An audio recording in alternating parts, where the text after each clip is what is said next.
Oh, wait, you go.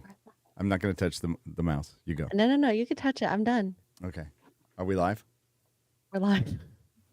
You can touch it. Can I touch it? You can touch it. Vagina. Good evening and welcome to Tucker Carlson Tonight, Middle Earth Edition. Now, as any honest and decent person knows, Sauron is not a figure to be taken unconcernedly. This wasn't up for debate even a few years ago, but all of a sudden, you've got militarized Nazgul patrolling the Shire and threatening the ability of its citizens to travel freely. So why are some of Middle-earth's residents, namely Saruman the White, signing off on it? What's really going on here?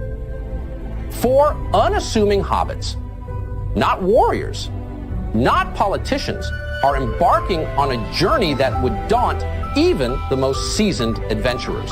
Why? Because when the fabric of freedom is threatened, it's the duty of every citizen to stand up to tyranny. Period.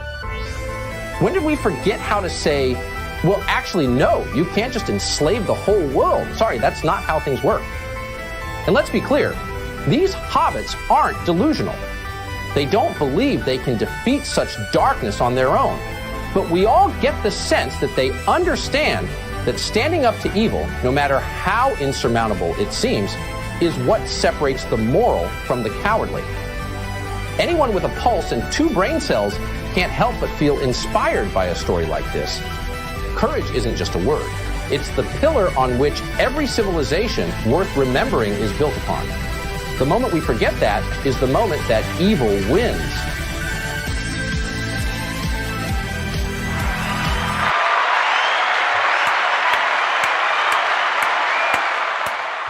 What up?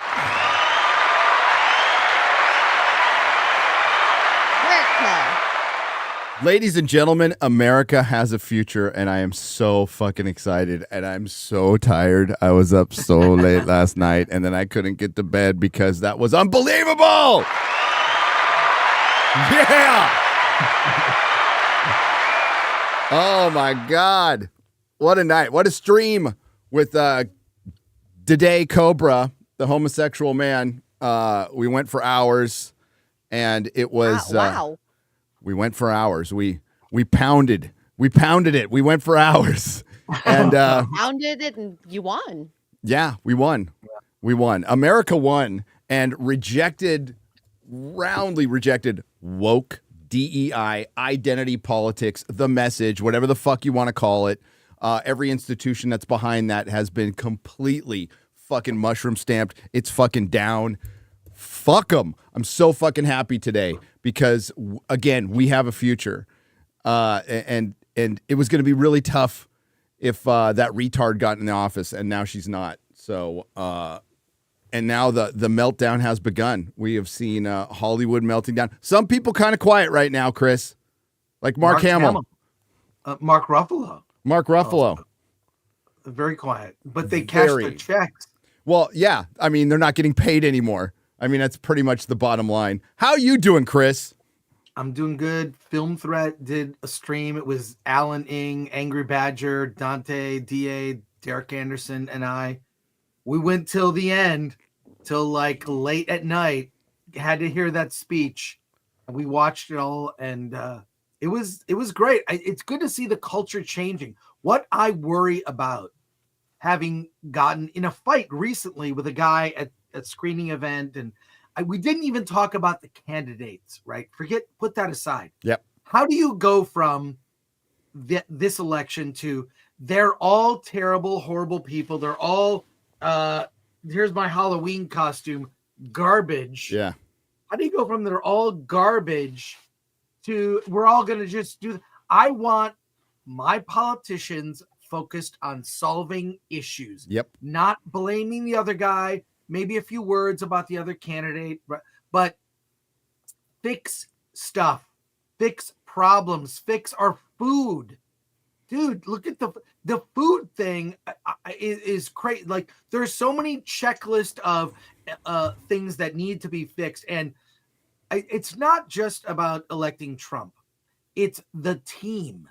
It's Vivek. It's Elon Department of Government Efficiency. You know, Gary, as a small business owner, and you know, whether it was the comic shop or your YouTube business, if you don't perform, it's performance based. You work hard, you succeed. But it seems that government jobs, people get too comfortable. There's no accountability. There's no performance metric. There needs to be performance metrics. You know, that meme of what would you say you do here from Office Space? That's, we're looking at the government with that meme. Everyone has to be accountable. And the DOE, Department of Education, we have people entering college that don't read books. Okay? That is unacceptable. And there has to be accountability. We have to be able to fire bad teachers, fire bad generals. We have to be able to fire people who don't perform.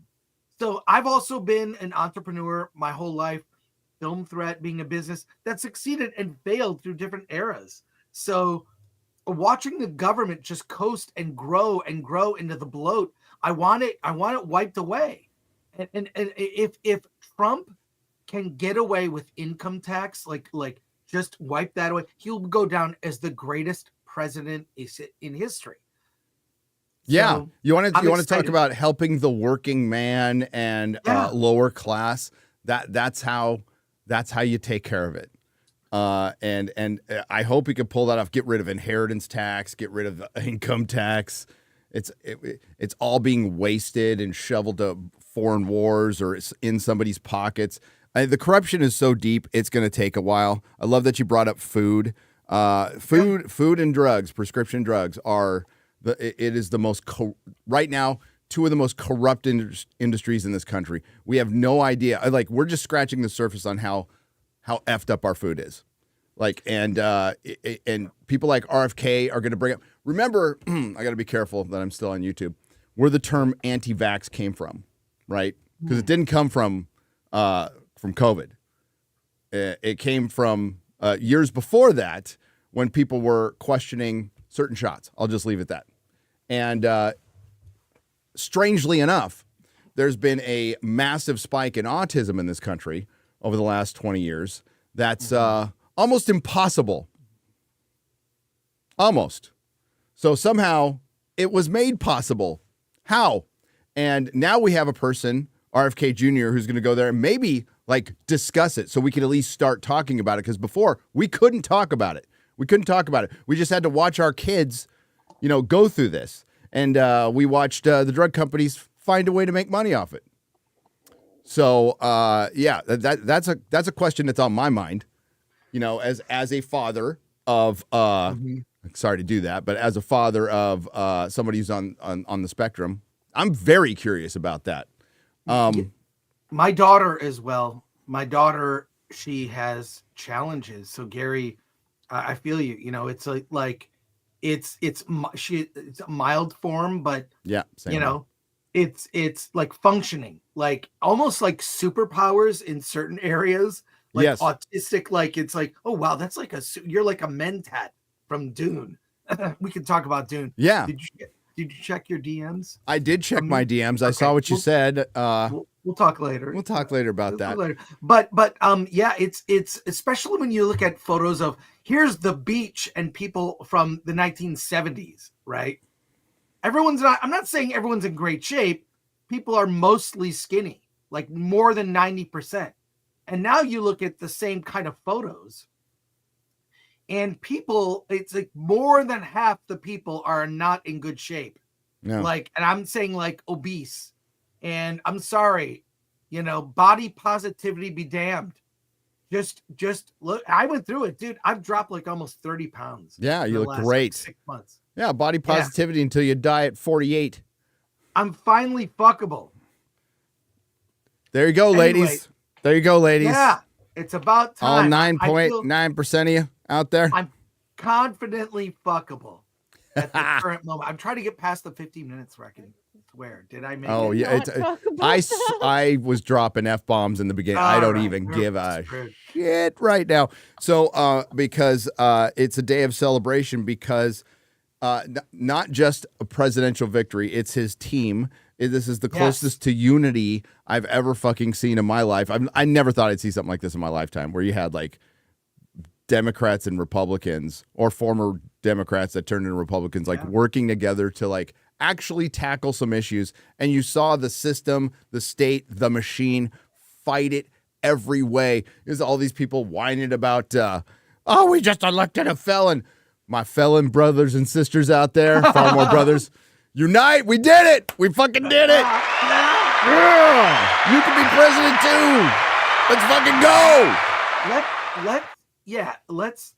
Let's just fix our economy. Yeah. It really needs to be fixed. Let's get to Mars.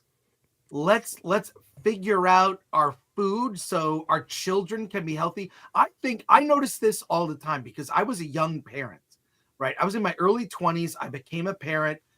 Like best thing I ever did in my life was do that.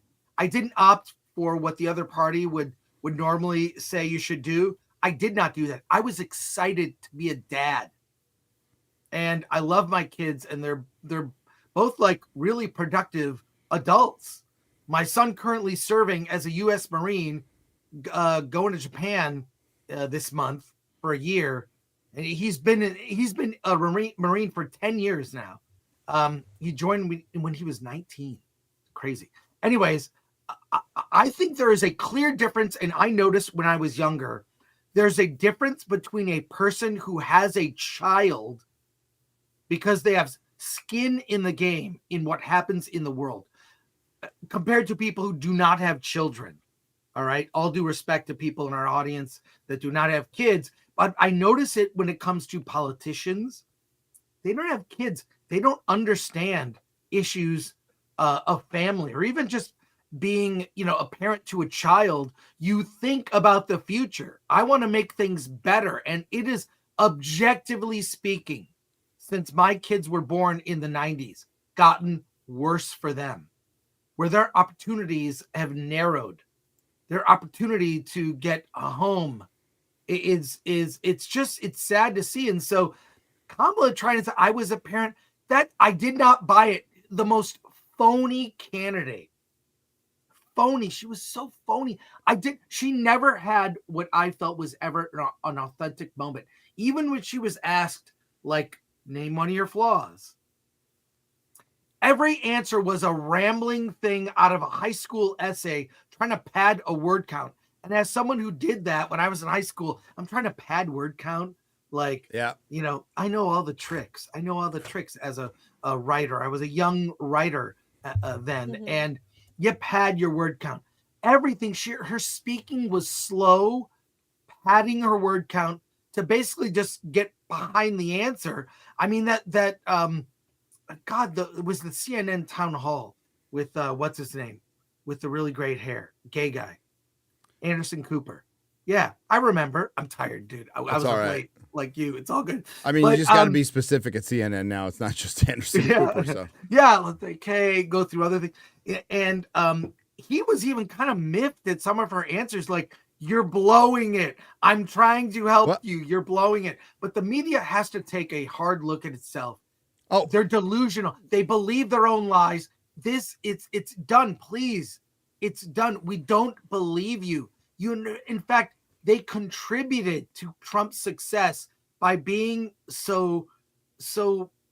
by just being so inauthentic, and it's almost performative. When they use the N word, I'm talking about Nazi, the Nazi word. When they use that word, they know if they're smart, they have to know they're lying. It's not true. People can be smart and not clever. You know what I mean? So that's and especially when you prescribe to an ideology with a religious fervor, which is what we've been seeing with the message over the last few years. And it's because so many people just lapped up the propaganda that they were fed for so long. I mean, like, turn off broadcast news. If it's on for 1 second, you're being poisoned. Turn it off. Yeah. By the way, it's dead. It died. It officially had a stake to the heart last night all their credibility. I know many of you in the chat have said it's been gone for years, and you're right. But a lot of the normies still don't recognize that. They still pump this stuff in gyms and airports everywhere. But they got a stake in the heart. The Hollywood celebrity got a stake in the heart last night. All of their credibility is gone. Whatever last ounce they had of it, they had a chance, and they decided to sell out. I mean, like those celebrity endorsements towards the end, we were just discussing this, Chris. Pretty good authority. They're all paid for. So you have to ask yourself, why does Harrison Ford need money? I can understand Mark Hamill needing money because he can't fucking act, and he looks like he's drunk all the fucking time, and he's an idiot. So I can understand why he would need money. But why does Robert Downey Jr. need to go and do an Avengers video? By the way, the Avengers, Thanos was right, by the way. Avengers just got their ass kicked. Also want to pointed out in my video, it was the OG Avengers. You didn't see the new Avengers there. You didn't see Simu Liu. Yeah. You didn't see Anthony Mackie. You didn't see Brie Larson. You didn't see any of them. But why did they do it so last minute? Is because they got paid. They got fucking paid. Yeah. So they didn't really believe it. They read scripts, they got paid, and that's where the line ends, because we are in the era of authenticity. And legacy media will never be able to compete against you. Elon said it. We've said it before, as far as entertainment, but Elon said it last night. We are the media now. We are the media now. Yeah, that Elon tweet was great. He's right. He's right. And even like community notes is great. Yep. I love that community note thing is awesome. So no, and we're starting to see the meltdown. I mean, everybody was watching The View this morning. Right. This is the one time I watched the broadcast. I haven't watched CNN in years, dude. Like Same. Years. Other than clips on YouTube, I haven't fired up CNN. I couldn't even tell you when. Did it this morning. Did it with MSNBC. Joe Scarborough. Dude, did you see that clip? Holy I didn't. Shit. Let's see it. Find the one. Oh, I don't know. If Lady Greymaster's out there, find the one where Joe Scarborough calls Latinos racist. This is the thing. The Polly brother. Yeah, my brother. The coalition. Oh, sorry. No, it's all good. Go on. No, the coalition Trump put together was very diverse. Never ever mentioned, all types of people. So, sorry, you were saying. No, I was just talking to Polly out there. Latino slant. He's there? Polly, Latino slant. How does he feel about that? I miss you, brother. I miss you. Miss you, man. Let me know when Lady Greymaster finds that. But oh my God, it's great. It's unbelievable. But we're also seeing a Hollywood meltdown, and it's going to get worse. There's already been a couple articles. Everybody's like, prepare for fascism. And it's like, guys, fucking stop, okay? For one, we had 4 years of Trump. Nobody was getting locked up. The only thing I remember is a really good economy, no wars, and then the China virus came along. But I told Jeremy after the election of 2020, I said, if we survive, I think it might end up being a good thing that we see one administration and philosophy right up against another. And we did that. We had a very unique opportunity. This, like, the most disturbing thing, and not in hindsight, but even now, is how many votes Kamala got. She only campaigned for 107 days. She was installed. She didn't receive a vote, and it was over money. And honestly, I think the Democrats were like, like if she wins, great. If she loses, we didn't waste any of our good people. And that explains her and Walz. But they still got a lot of votes. And you're just like, how? And it's how much propaganda's out there and how much people, and I can't even blame the entities. You still have to, I said this about San Francisco. San Francisco got everything it voted for. San Francisco's disaster is not the politicians. It's not the tech bros. It's not everything. It's the San Francisco voter who kept voting that shit in over and over again. And ultimately, that's where the responsibility lies, period. So if you don't recognize that they keep feeding you lies, and I've said it before, it's easier to believe the lie than face the truth.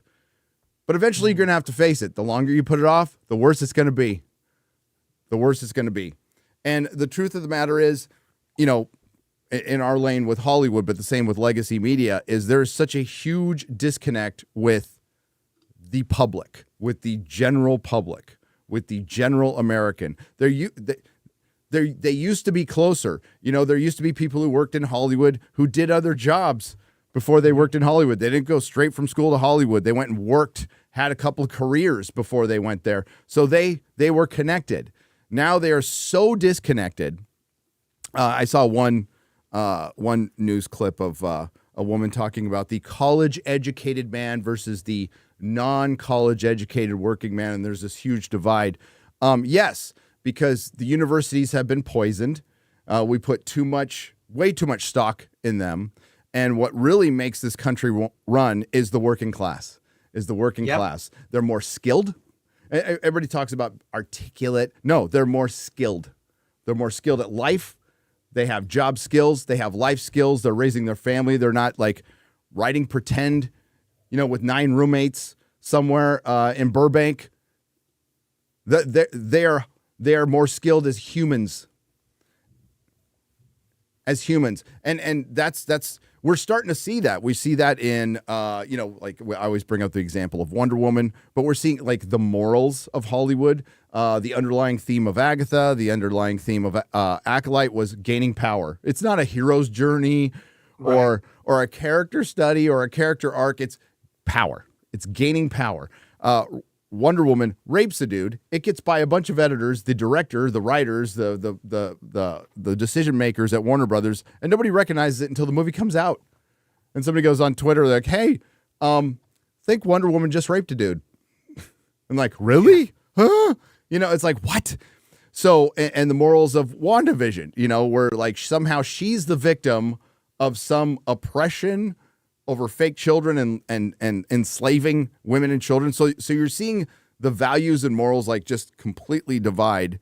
And you're seeing things like, oh, anything is justifiable, basically, if you're a woman, because you're oppressed at some point. Like, nobody believes this shit. Like, who in the fuck comes up with this?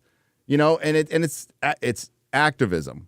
And so many actors, especially when they get later in their career, particularly women, become activists because they need to find meaning in their life. Because after you've led a life of pretend and you've passed your prime and you see the end of your career coming, they still need to find some meaning. So they find some cause that their assistant told them about, and all of a sudden they're an activist, you know, Alyssa Milano.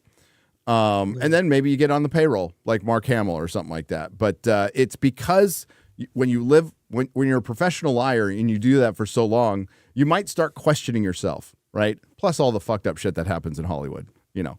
But they lack meaning, and they still lack meaning, by the way. But thankfully, America rejected that last night. Soundly. These heroes you mentioned, you know, like Wanda, and among others, they're not relatable. No. Like they're not like they don't have virtues that are universal, like saving kittens out of a tree. You know, that scene in the Christopher Reeve Superman film is so simple, and people forget the young girl who told her mom gets slapped in the face for telling lies. I think that's funny, but right. Go back and watch that scene. But what I'm saying is, it's the relatable heroes. This is why I'm actually looking forward to James Gunn's Superman. I think he sees it. He's very much in touch with the zeitgeist. I just hope it's not super overindulgent, where he has like 3 endings, you know, 3 third acts or whatever. Just tell a good story. It's fingers crossed. I'm an optimist, you know. I thought the 9th Star Wars movie, they're gonna bring it home. That's what an optimist I am. But setting that aside, I hope this is a shift, not just in politics focused on solving problems that help everyone, right? Help everyone. And I'm sick of this dividing people by race and Yes. gender and sexuality. I don't give an F. The economy, when it's good, benefits everyone. Stop this. It's a Dem ideal that is such a bad idea. I don't think will ever go away and will be the death of the party. It's why so many people left. Yeah. I mean, You know? Robert, our good friend Robert. Love Robert. Yeah. Is out there right now. He's a classic liberal Democrat, but at least he's like today, he's not screeching about the other side or demonizing him. He's all, no, we obviously need to fix something. We're disconnected. We need to reconnect with people. We need to completely change our strategy. And he's retweeting people who are screeching, we're headed down to fascism. And he's just retweeting, this is why we lost. And he's right. And it's that kind of soul searching we need, if we want to have unity at all. So I love Robert. Hail Robert. I love Robert. Such a good guy. I'm looking over the meltdowns now. Okay, so I put the link in, X-Ray Girl. I found it. Is Lady Grimmaster out there, X-Ray Girl? Wait, some of these girls, I think I can save them. There's X-Ray a couple Girl. ones. Wow. I haven't heard from her. Okay.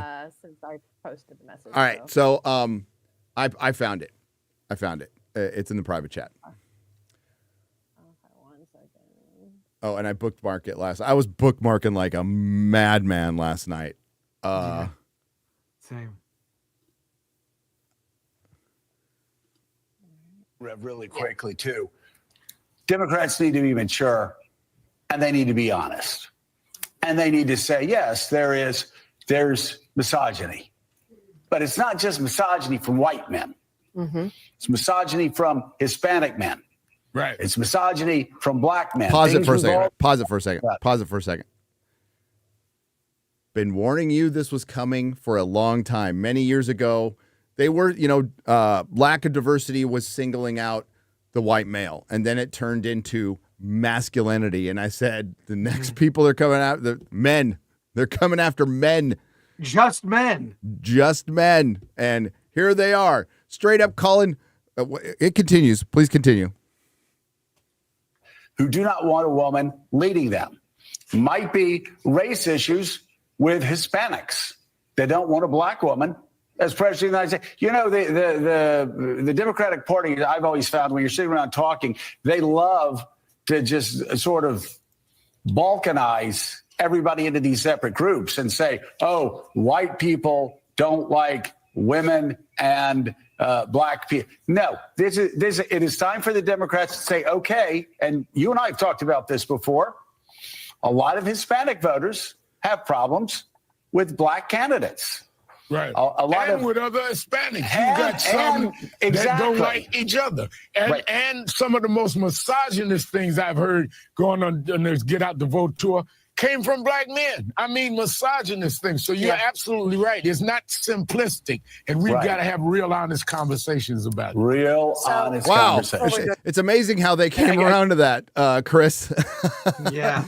That's the game of identity politics, ladies and gentlemen. They're never going to learn. And God bless them for being retarded.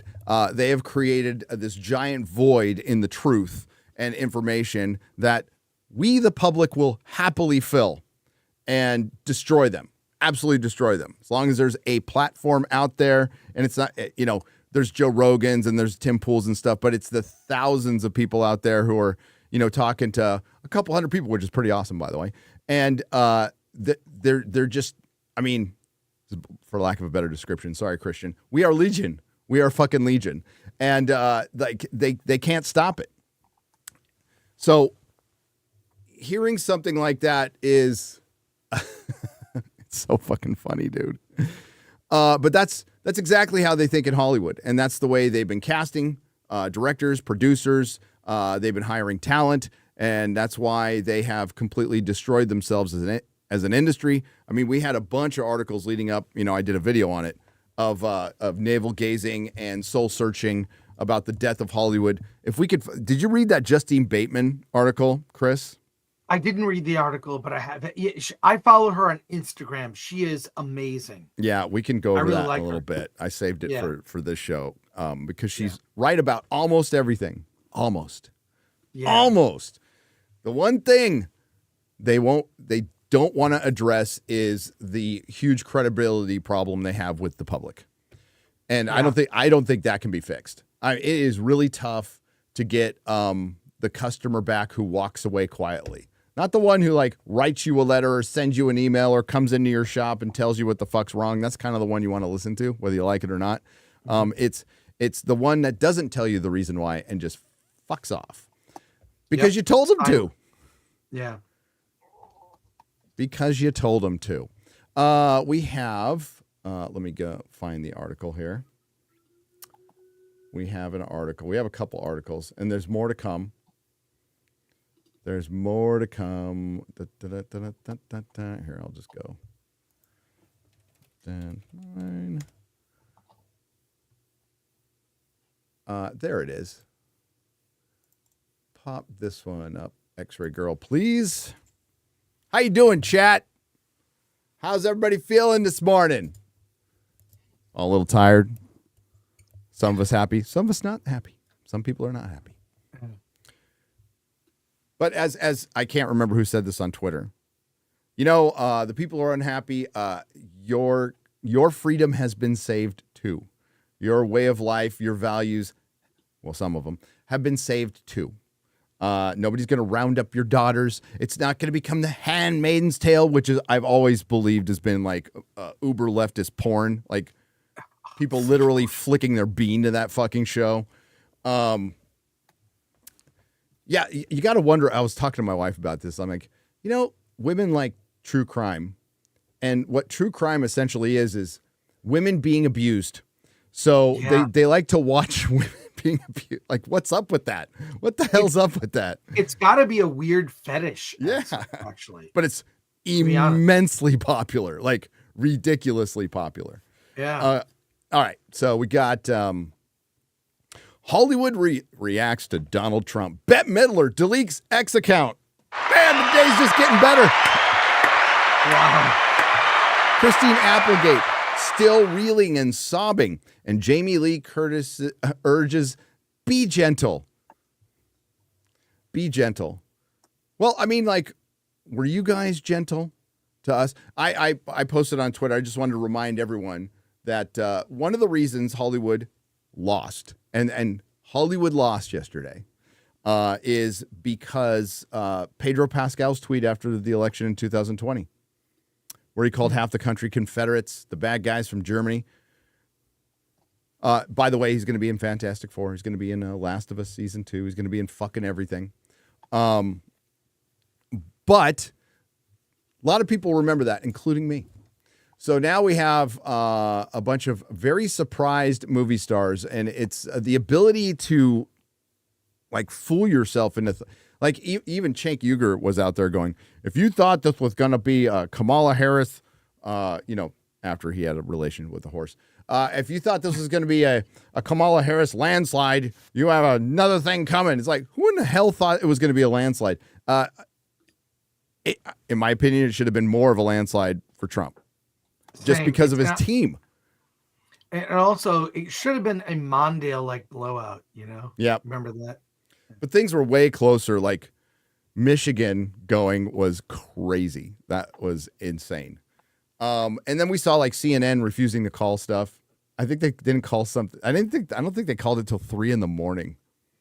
Right? They're hilarious. Or maybe this morning. I'm not sure. Correct me if I'm wrong, chat. Update with additional reactions as Hollywood and New York wake up this morning to confirmation that Donald Trump will be the next president of the United States. The mood among many celebrities is one of deep disappointment and despair. Oh no. Oh no. It doesn't need to be. It doesn't need to be, Chris.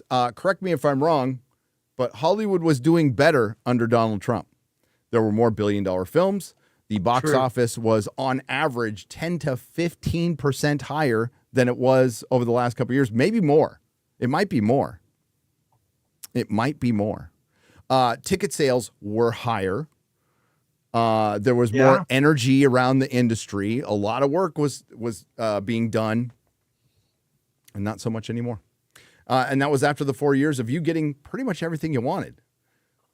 in a state where you get everything you want with a governor, you supposedly get everything you want, although you're hat in hand begging him for tax rebates that come with stipulations that will make it impossible to create anyway, and so on.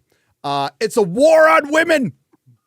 Oh God. Singer-songwriter Billie Eilish wrote on her Instagram story.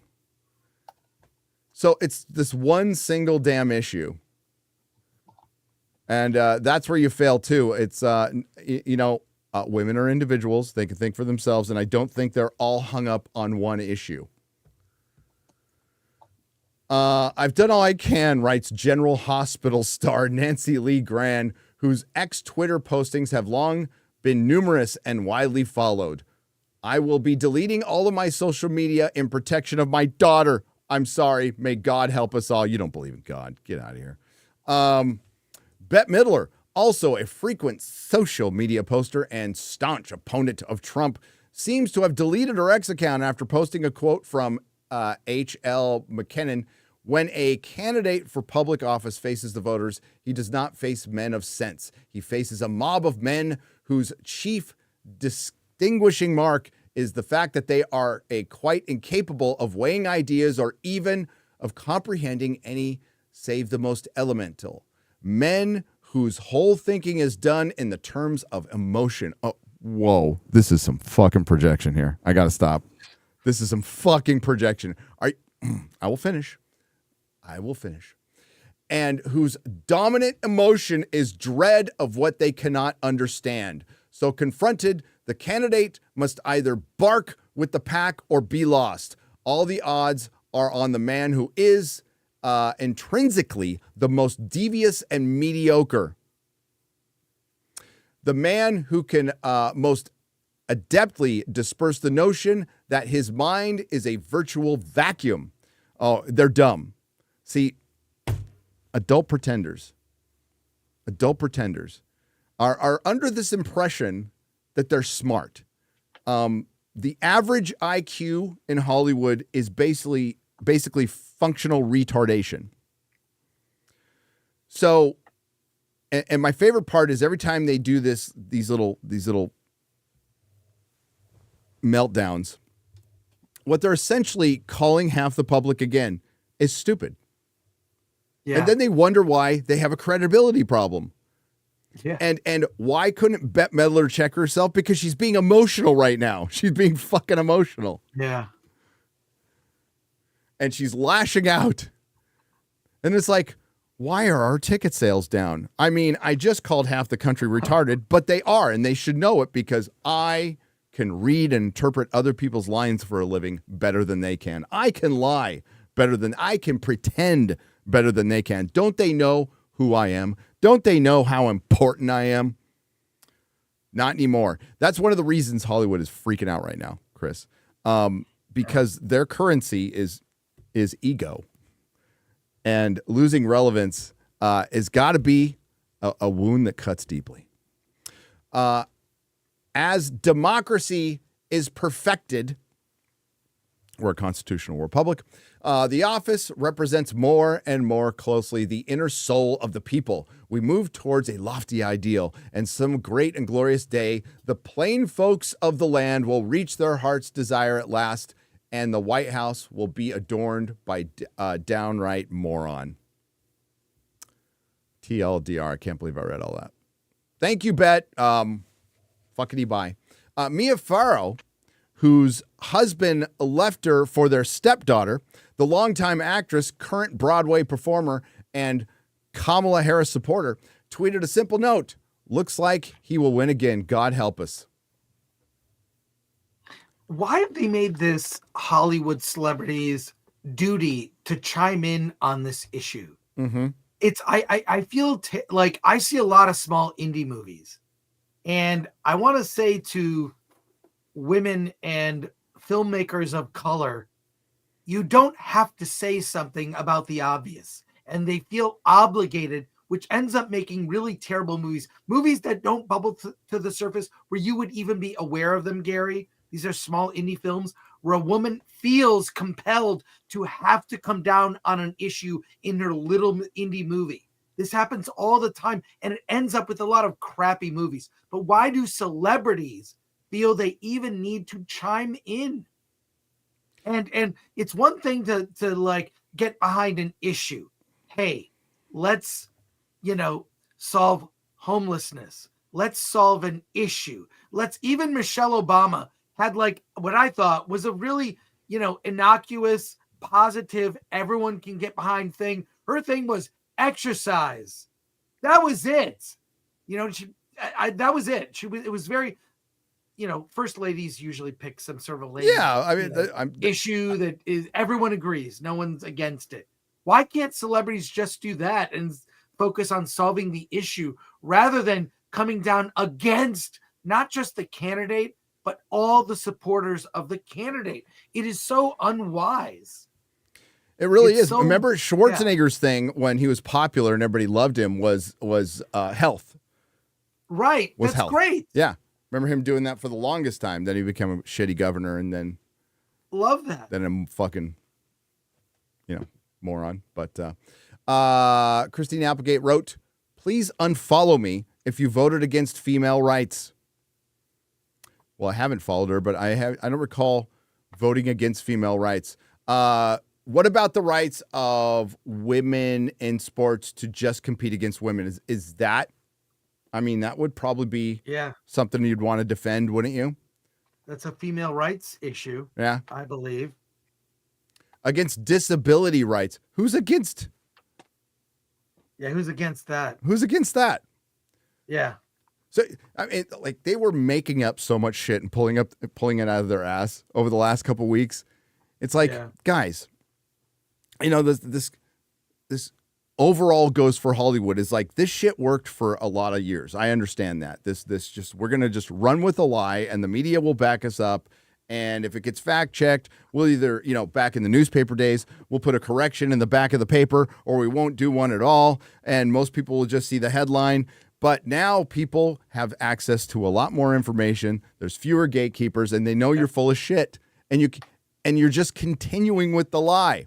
If you have to lie to yourself to win, then do you deserve that win? If you do. Mm-hmm. And did you really win? No, the answer is no. If you have to cheat and you have to lie, you didn't win. Yep. And if you have to cheat and lie to convince yourself you're still doing good in an industry where outside of Disney, and Disney's in debt too, but not as bad as Warner Brothers and Paramount. But outside it, like, keep Netflix, keep the tech companies out of this. The legacy studios, Chris, in Hollywood, none of them are liquid. None of them are liquid. They're all in debt. And that ESG shit was just debt. It was, a way to consolidate the debt or reduce the debt, but it was still debt. It was the ESG, the DEI jobs are government jobs. How do you, I guess the way to measure performance is how many diverse people are in positions, but I don't know, man. It's a losing formula. Elon brought it up with where he was in this conundrum where he had to hire certain types of workers, but then it was illegal to hire the workers. Like, wait, what? Ridiculous. Yep. Well, hey, big tech was, and this might have even been Elon too, 15, 20 years ago, they were hiring Polish workers and they were paying them like way under minimum wage to build all the factories. Yeah. Like, when there was during the early days of the second boom after the .com bubble burst.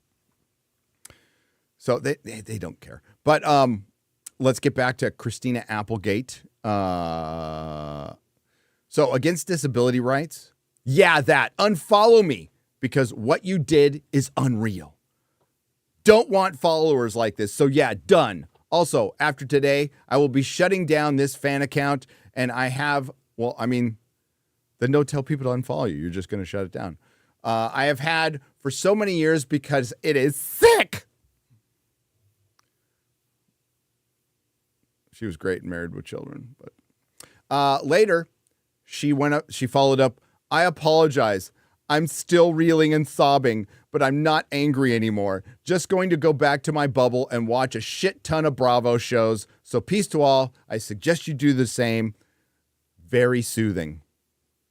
Bravo. Is that still on? Is Bravo still around? Not sure. Well, linear TV, so many things, we can't even go over them all. So many calamities happened at one. It was I think the term is, it was a cascade effect in Hollywood. It's a doom loop. So much shit was broken or ended at the same time, and they went all in on streaming, and they fucked themselves so bad. They're having to go back to the older models that worked, which is smart. But then, of course, they did more damage to themselves with strikes. But the worst damage of all, just breaking the connection with your audience, making the audience your enemy. You'll never recover from that. Ever, ever. The enemy and the habit, too. I mean, I still go to the movies every week. I mean, I had to force myself to.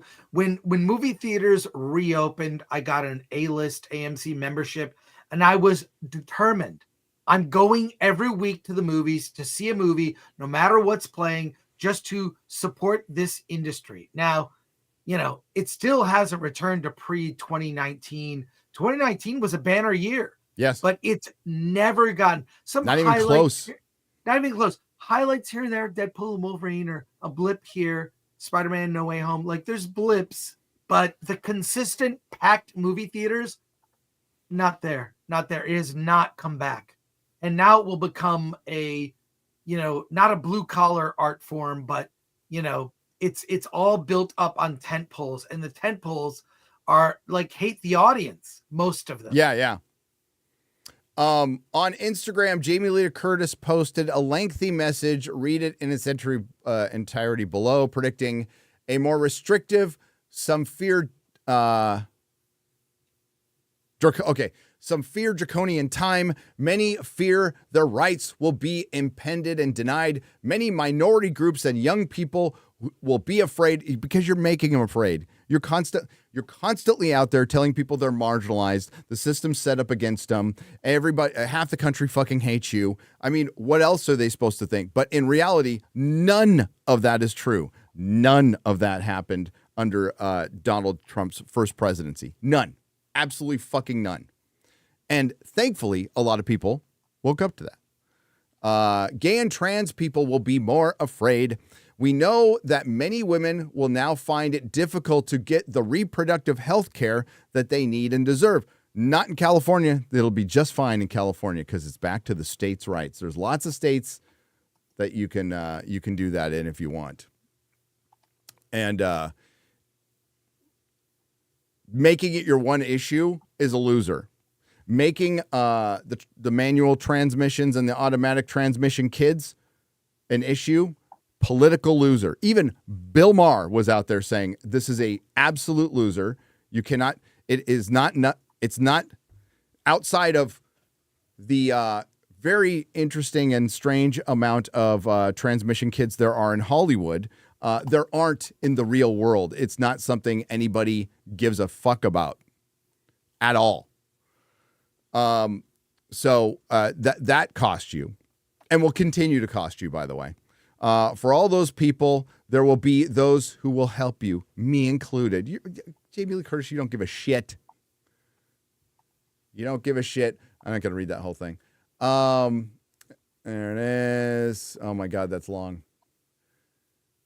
Even after the results were in, many in Hollywood saw the writing on the wall, with actors, writers, and celebrities from across the entertainment industry reacting to the stunning news that Trump will retake the White House, with many angry with the campaign that the Democrats ran. You should be.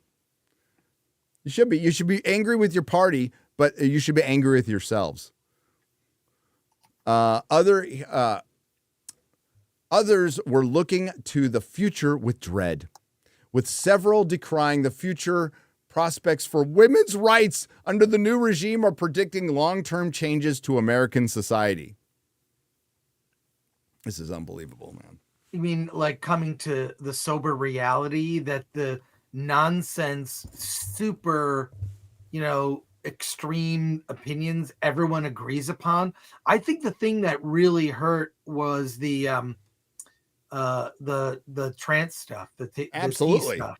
That hurt a lot. That ad was very effective. It was very effective. And as a parent to a daughter, and as someone who loves women a lot, I love them.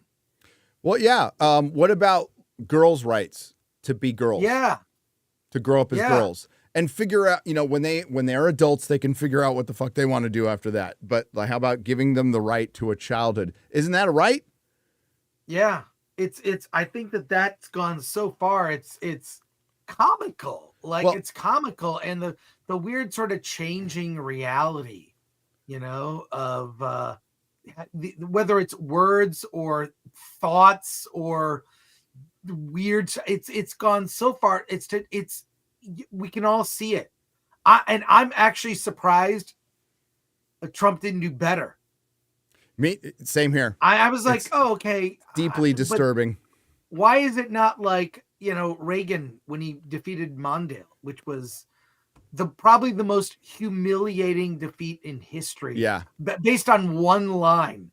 You remember the line from Mondale about raising taxes? Yep. Whoops. Yeah, you didn't do that back in the 80s. Well, especially right after the 70s. Okay, so, I mean, you have to take that into context. But the reason it's a loser is because largely it's abuse. I'm just going to call it what it is. All these, the exorbitant amount of Hollywood, and I will air quote this, parents who have their kids raised by nannies and throw fucking drugs down their throat from probably fucking day one and don't really participate in their kids' life because they live in such a poisonous industry. And that's why we see kids in Hollywood going through the meat grinder. If you love your kids, never let them go to fucking Hollywood. I mean, how many normal ones do you see come out of it? Very few, very few. But it is a health crisis. It is abuse because you're treating your children like they're fucking accessories. They're not accessories.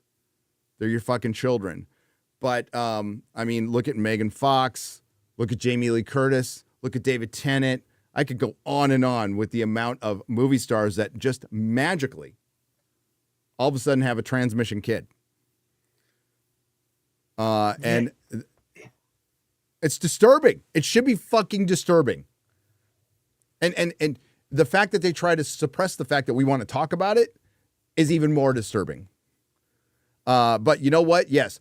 Going after, especially after that ad from San Francisco with the gay men's choir, we're coming after your children. And then you follow it up with this shit. How do you think the American public is going to react? Yeah. It's a loser. Oscar winner Adam McKay, Chris, who directed Political Send-Up Vice, left a lengthy post slamming the Democrats' approach to winning the race for Vice President Kamala Harris.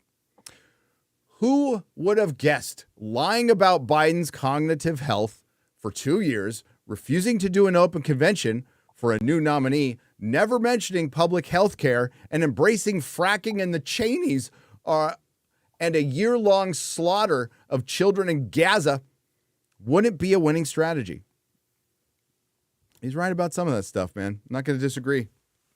Teaming up with Cheney was hilarious, as Jeremy likes to point out, and so do I. Yeah. Green Day wrote an entire fucking album about the Bush regime, and now they're on the same side. I know, shocking news. Your corporate poser punk band from the 90s was just a corporate bootlicker. Hate to break it to you. They all were. The Wire, you know who's based? Fucking Danzig. Motherfucker. I love hearing who is based. They're not, doesn't mean they're conservative or right wing or whatever. It just means they're common sense. Dude, Mike from the Suicidal Tendencies at that Misfits show was it was awesome. Oh, it was what did good. he say? What did he say? He was basically, I'm going to paraphrase, You know, like he's in the middle of one of his little, and he starts this rant of just like, I'm so tired of all this fake shit out there. Everybody fucking lying. Nobody's fucking real. You know how he does it. And yeah, he was talking about the music industry, fellow musicians selling out to the jab and all that. It was fucking great. It was like, that's real punk rock right there. So beautiful. I wish I recorded so much of that show. Maybe I did. Maybe I got that. I'll find to see if I have the video of that. It's fucking good. Elections have consequences. They certainly do. That's why you lost. This is The Wire and Trem actor Wendell Pierce. The Supreme Court will be changed for a generation. I'll never see a moderate court again in my lifetime. Alito and Thomas will step down and Trump will appoint 40-year-old partisans to the bench. What do you think your side's going to do? Like, they act like, well, this is what happens when you have just convinced yourself that the argument is over and you're the good guys. I don't believe that way.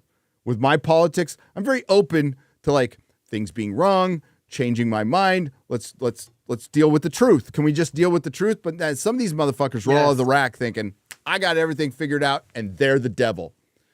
It's like, your side's going to do that too. That's what precedence means, dipshit. I mean, your side just appointed a fucking chick who won't define a chick. Yeah. The fuck you talking about? It's the most dangerous person on the Supreme Court. The damage he is about to inflict on our institutions the next 2 years will be irreparable. No, the dismantling of the institutions that the fucking woke mob, the people addicted to identity politics and that ideology have infiltrated over the last decades will just start, and they're worried about it because you're losing control.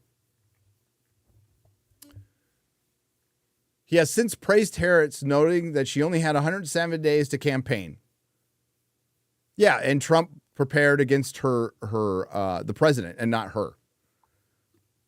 So that's cope right there. Pierce also wrote that the blame game has begun. God, I hope so. It's clear that my neighbors, coworkers, and friends have no problem with a convicted felon, convicted rapist, racist, and misogynist leading their government. They share his values. People show you who they are. They certainly do, brother. So you think he actually raped people? Or would you even consider that, like, our court system was abused for lawfare? Would you even consider that idea? Of course you can. He was a target. Yep. He was a target. It was like, if you ever watched that show on HBO, like where they show the training camp of the NFL, you ever seen it? What's it called? I forget the name of it. It's a good show. It's a reality show. Hard Knocks. Yeah, exactly.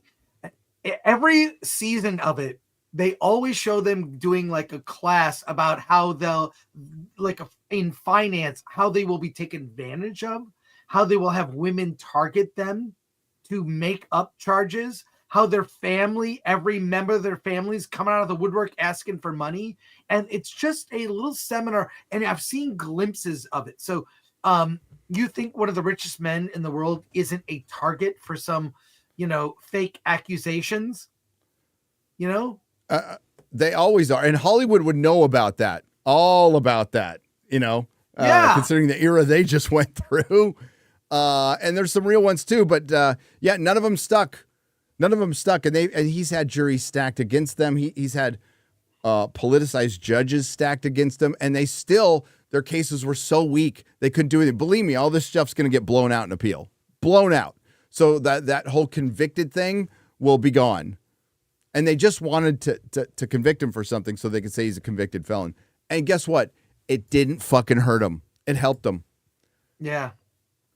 God bless us all, even the scrotes and shit heels, he added. Fuck you.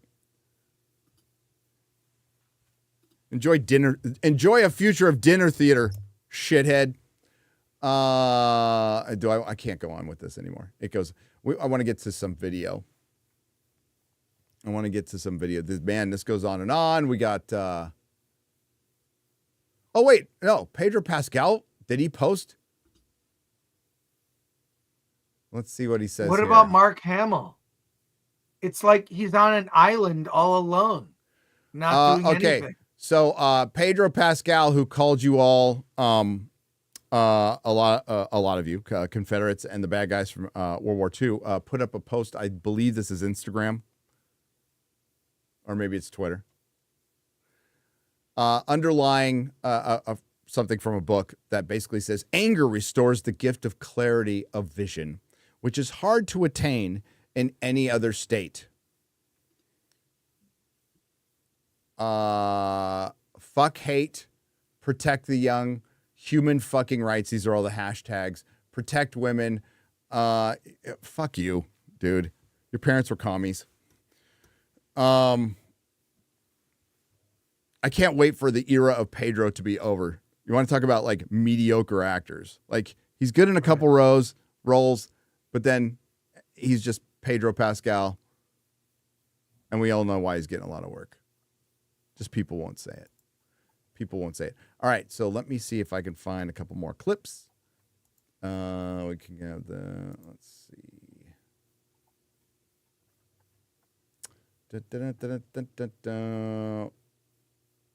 I lost Nooner Research. There we go.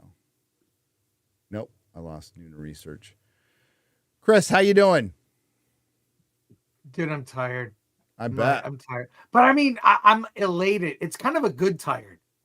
You know, when you like when you accomplish something and you feel like, wow, like this is, I feel I'm hopeful for this country. I don't know if you've seen, God, there was like, I was watching these Trump commercials, gave me chills. They weren't negative. They were just hopeful about the country. And there was one, we should play it. It's a montage of like Trump, Elon, RFK, Tulsi, like all these people, like, we're going to do great things. That's what I want. It was so universal. Like I feel the Dems sold fear and dystopia.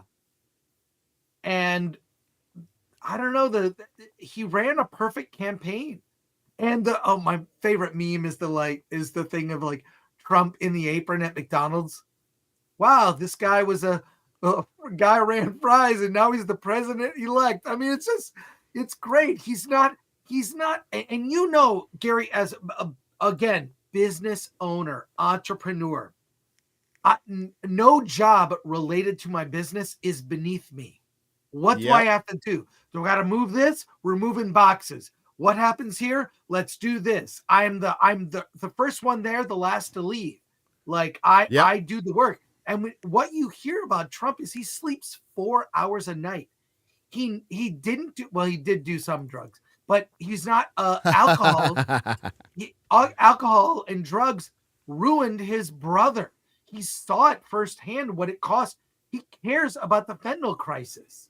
Like, I get he genuinely, not in a fake way, not in a, I just want middle-class Americans to get their dream. What does that mean? What is the American dream anymore? I remember what it used to be, how it was sold to us 20 years ago. That's not real now. It's not real now to, Gen Z. Millennials are getting a taste of it. And we have a shot at it again, right? Yeah, maybe. But like, Gen X, we've seen it. We're the between generation, whatever, from the boomers, But I get that he's very genuine about it, because that when it lifts everyone up, it helps everybody to have a lot of people in the middle class. And that is, the divide is widened between lower class and upper class elites. And I watched it happen because I've been paying attention since I was a kid in the 70s. You may not remember this. The thing that got me interested in politics, I remember early 70s, I'd see stuff on the election which always interrupted cartoons. It was very frustrating as someone who was, dedicated to Saturday morning cartoons. Yes. There were two cereals, Quisp and Quake. Mm-hmm. And Captain Quake. And what they did, because they knew kids could not participate in the election, they had an election between Quisp and Quake. And whatever cereal won, would be able to make a new cereal, and they made orange flavored Quangaroos. I remember it. It was awesome. It was crazy, but it got me interested in the process. I remember seeing Reagan debate Carter, in that election. Yeah. So I have all these, the thing that sort of got me interested. So I've always paid attention. Not always been there. When you have kids, you go through phases, you don't pay attention, when you're whatever. But I was always there. And I had a subscription to Newsweek magazine from the time I was a teenager to the early 2000s. And I would read it cover to cover. So I'm informed. Yeah. But I've seen the landscape change in a bad way that doesn't serve the majority of Americans. And it's sad to see. It's sad to see happen in my lifetime. Watch this creep. You can only, if you have political awareness, you've got this one window of, say, a couple of years. I have a window that goes back to the freaking 70s with the cereal campaign. All right. That's my political awareness. So I don't always talk about it because I don't want to force my views on other people. Yep. I'm very I'm kind of low key on my Twitter. I keep it low key. I don't tell you who to vote for because I don't know that people want the DV Doomsday or movie guy to be doing that. I don't think it's my role, but I do try to steer towards think for yourself. Think for yourself. Look into this, whatever. I question, and everyone should do that on their own, come to their own conclusion. And there you go. And my hat says, make the comics industry great again. I have the same hat on. Yeah. Yeah. Well, I love this hat. I am against totalitarianism. I'm against government overreach, authoritarianism. I'm against our rights being limited. I'm against massive taxation. I'm against war. And I think there was only one pick for me this time. And quite frankly, I've never been happy with either side. I'm a registered independent, always will be. But I saw straight up Donald Trump as the middle finger to this fucking corrupt system. And that was my motivation. And really, again, what Trump 2.0, what made him so much better was his team. Not a team full of fucking neocons. He's got a team of Elon Musk, Vivek Ramsey, even JD Vance. He's a fucking nerd. Dude's a nerd. Plays Magic, knows about Lord of the Rings. Tulsi Gabbard. He's got a great fucking team. RFK Jr. I think that really shifted things a lot, and I hope he stays on for all 4 years. I think it's really important he does. I forgot his running mate's name too, but she's good too. She should be governor of California. Forgot her name though. Nicole Shannon. Amazing. Nicole Shannon. She should be governor of California. But reasonable people talking about reasonable things and real issues, and not just abortion or just 0.04% of the population rights. And by the way, they have the same human rights as anybody else does, except for the fact to grow up as a kid. So, and to be so disconnected with the working man and woman out there who still drive your industry, pay for everything in your industry, to do that was absolute suicide, to disconnect with them and demonize them. So we have The View. Is this The View? Yes, it's The View. The hosts of The View are currently having an epic meltdown live on television. This is the best thing you'll see all day. We'll find out. Let's find out. I can't wait. Was red. Yeah. It was pretty red last night. I don't know. I'm profoundly disturbed. Can't blame the Canadian internet. Can you send it to me? Last night. I don't. I might be able to share it. You're going to see it pop up on the screen. But how you doing, X-Ray Girl? She put the link in the chat. You have better internet than I probably have, Gary. It's the Wi-Fi. It's not as good as the direct line. Should I do it? Hang on. Let's see if I can do it. Try it. Chris first. Share You want me to try? I'm going to try it. See if I see it in there. Nope. Yeah, it's hit or miss with fucking StreamYard sucks too. Yeah, you try it, Chris. Okay. I've got pretty good internet. My camera keeps on disconnecting too. Okay. You're here to see the boys. Ready? though. Ready. I'm hitting it. You're added. Let's go. Yeah. It was pretty red last night. I don't know. I'm profoundly disturbed. I think if you look at the New York Times this morning, the headline was America makes a perilous choice. I think that in 2016, we didn't know what we would get from a Trump administration, but we know now. And we know now that he will have almost unfettered power. And so I worry not about myself, actually. I don't worry about my station in life. I worry about the working class. I worry about my mother, a retired teacher. I worry about our elderly and their Social Security and their Medicare. I worry about my children's future, especially my daughter, who now has less rights than I have. And I remember my father telling me many, many years ago that I was the first person in his family to enjoy full civil rights. And now I have less civil rights than I had when he told me that. Jesus. So again, I'm profoundly disturbed that the 14th Amendment of the Constitution did not prevent someone who participated in an insurrection from becoming president of the United States. I think that going forward, Didn't happen. box on employment applications better be taken off, because if you can be the president of the United States, then you should That I'm in favor of. be prevented from employment in this country. Because I remember applying for my jobs as a federal prosecutor, and there was a box for convicted felons. Well, And so that box better be taken off. And I think our healthcare system is now at risk. I think no fluoride for anyone. yeah, economists have made clear that he's going to increase the debt by $7.75 trillion. I'm What? worried about mass deportation and internment camps, and I'm also worried about Elon What? Musk warning Americans. Pause. Yeah. Internment camps. Internment camps. I just want to point out that the closest we ever came to internment camps since fucking World War II was during COVID, when that was being floated out there. Our good friends in Yeah. Australia actually made some and sent people to them. And they're politically way more aligned with this bitch than the person in office now. Fucking internment camps. You fucking... it's hyperbole. It's disingenuous. It's fear-mongering. And by the way, their side is currently involved in some skirmishes, we'll say, and one war. Hit play. Is to prepare for temporary hardship. I'm surprised at the result, but I'm not surprised.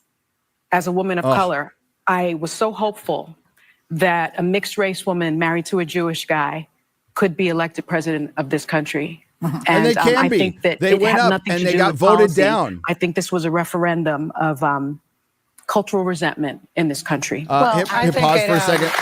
Can we point out that Jewish guy also left his previous family and banged the nanny, and like the press didn't cover any of this shit, any of it.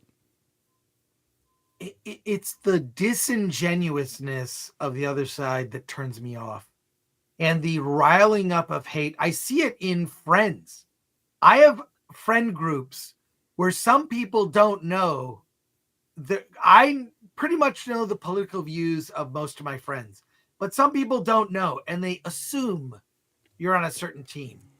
And it's weird to see they'll like in a mix, and I'll even see other colleagues in a mixed group, things they'll say about hating other fellow Americans out loud, say these things. And it's so hateful. And I'm like, I can always tell the ones that watch the news, because all they're doing is repeating things they heard, they don't have no original ideas. That's why I say always think for yourself. Don't listen to the news. But I've known that since I was a kid. It seems, because you see the BS. And what woke me up, this is weird, as a kid, watching local news. I did this. This is a very weird story, but very quick, and we'll go back to the video. I would record every time. I mean, I was a kid. I was into punk. I was into new wave, just not the mainstream music. There were a couple late night MTV shows that played like punk rock, but very few. And there were like, underground radio stations, not mainstream radio. One thing I noticed is how there was pirate radio. Were you in Detroit at the time? I was in Detroit. Okay, yeah, because there was pirate radio in LA, and I know there was in Detroit. So yeah. But one thing I noticed, and I would always record on my VCR, whenever there were punk rock people on mainstream news, on the local news, on Phil Donahue, on talk shows, and they were always portrayed looking evil and awful and, wagging the finger. So I recorded a tape every time something punk rock was on TV. There was an episode of Chips where there was this punk rock bar, and at the end they arrest the band, they shut down the club, and they put in a disco. I'm not joking. It's so ridiculous. Among other shows where punk rock was portrayed in mainstream media, whether it was a TV show or a news item or whatever. So I compiled all these things of punk rock people being shown on mainstream outlets and vilifying and saying how awful these people are. I put it on a videotape and I called it Cathode Fuck. And I sold it for years. It's just a compilation tape. It was a mixtape that was. You still have it? Yeah, I do. And I was inspired by William Burroughs, who used to make audio cut-up tapes. Yep, I remember. Cut-up tapes audio. I made a cut-up tape of video. I made two, Cathode Fuck and TV Sphincter. I released them. They are out on DVD. They're bootleg. I don't own it because it's all stolen clips. It's on IMDb. And if you look up my name and a word Cathode Fuck and TV Sphincter, there are essays about this being one of the greatest cut-up tapes that influenced cut-up videos. Like, I had nothing to do with it. I was just selling this weird bootleg of every instance on TV where someone punk rock appeared in any show, whether it was the news or some mainstream thing. And it showed me like, wow, look at the way they are portrayed. Because all my friends were I had a weird group of friends. Some were punk rock, some were really normal, whatever, but they weren't the way they were portrayed on TV. So that woke me up to like, why are they making these youth look so stupid and making them evil, right? These are people who are my friends that were like this, And so I've always had like a just an eye towards media that is never trusted fully. But now it is full on display, and people are not. It's the Matrix. You're being fed stuff through a tube, and you repeat the stuff that you're told to think, and that's it. And I don't know how to wake people up. I really don't know, because there are people in my friend circle that are like that, are so anti and hate, and I'm like, it's ramped up like I have never seen it ever in my life. So we should. No, it's the mind virus. It's the mind virus. We have another thing to share here. We have a meltdown. We gotta. I think this is a good one. Let's do it. I know people are just going over TikTok today. Here, I'm going to share it with you, Chris. Make sure to not show your messages on Twitter. Okay. Well, because that always pops up. So. Yeah.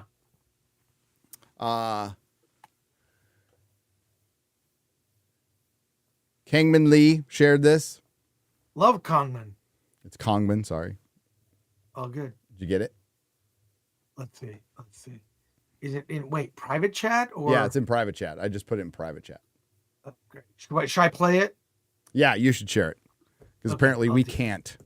We're gonna have to fix that problem. What's wrong with your internet, man? My wireless boosters aren't working for some reason. I mean, I've got insane 4K here, but let's see. I gotta cue this. I might have to just go back to sharing my own stuff. Okay, here we go. Ready? I am ready. No!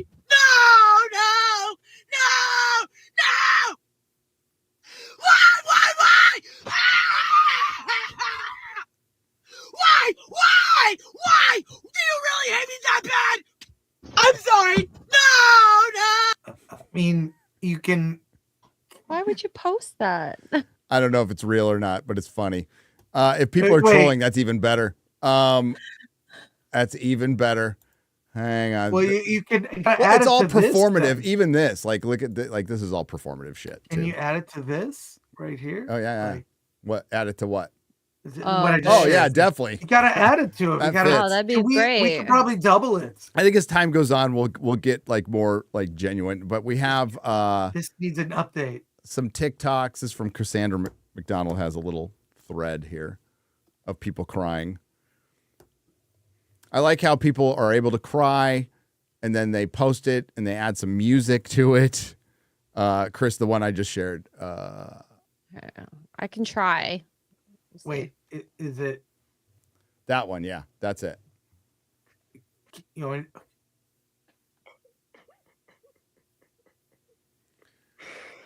I woke up and saw results. I swear to God, I'm done with you self-hating, disgusting, racist bitches.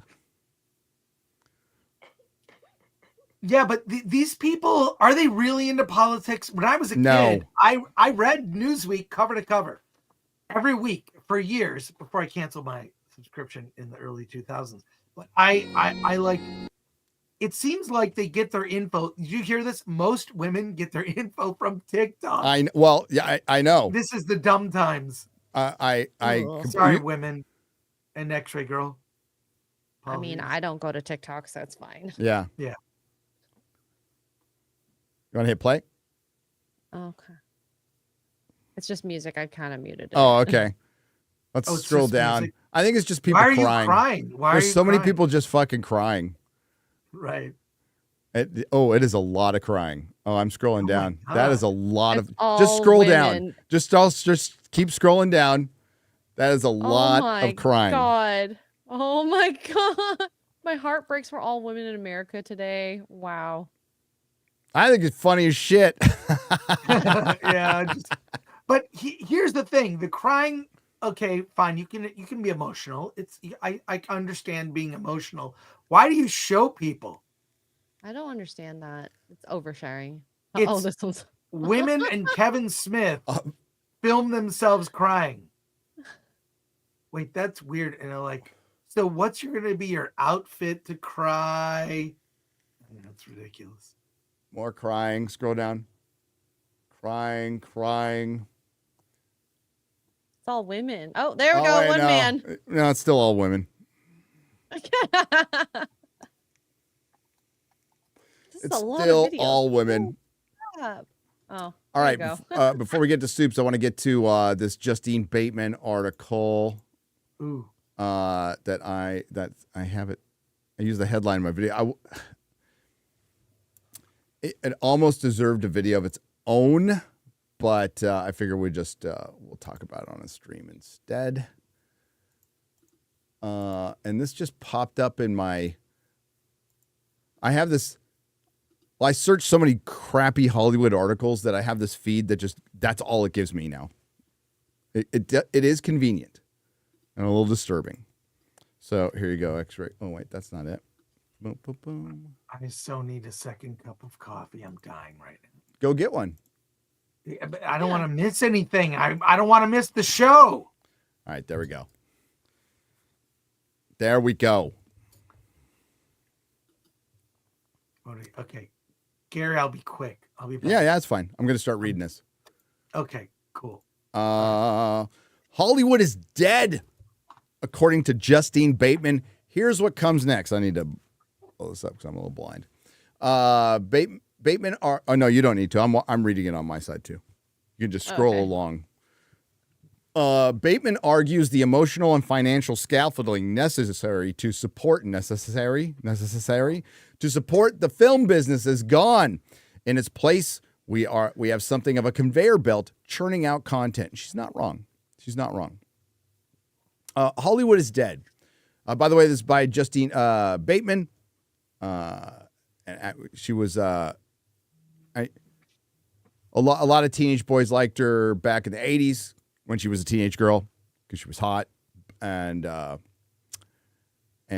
she has a famous brother. In October of 2024, The Hollywood Reporter posted this on social media. Hollywood, meet your new A-list. There were no actors in the accompanying photo. Featured instead were TikTokers and Instagram influencers.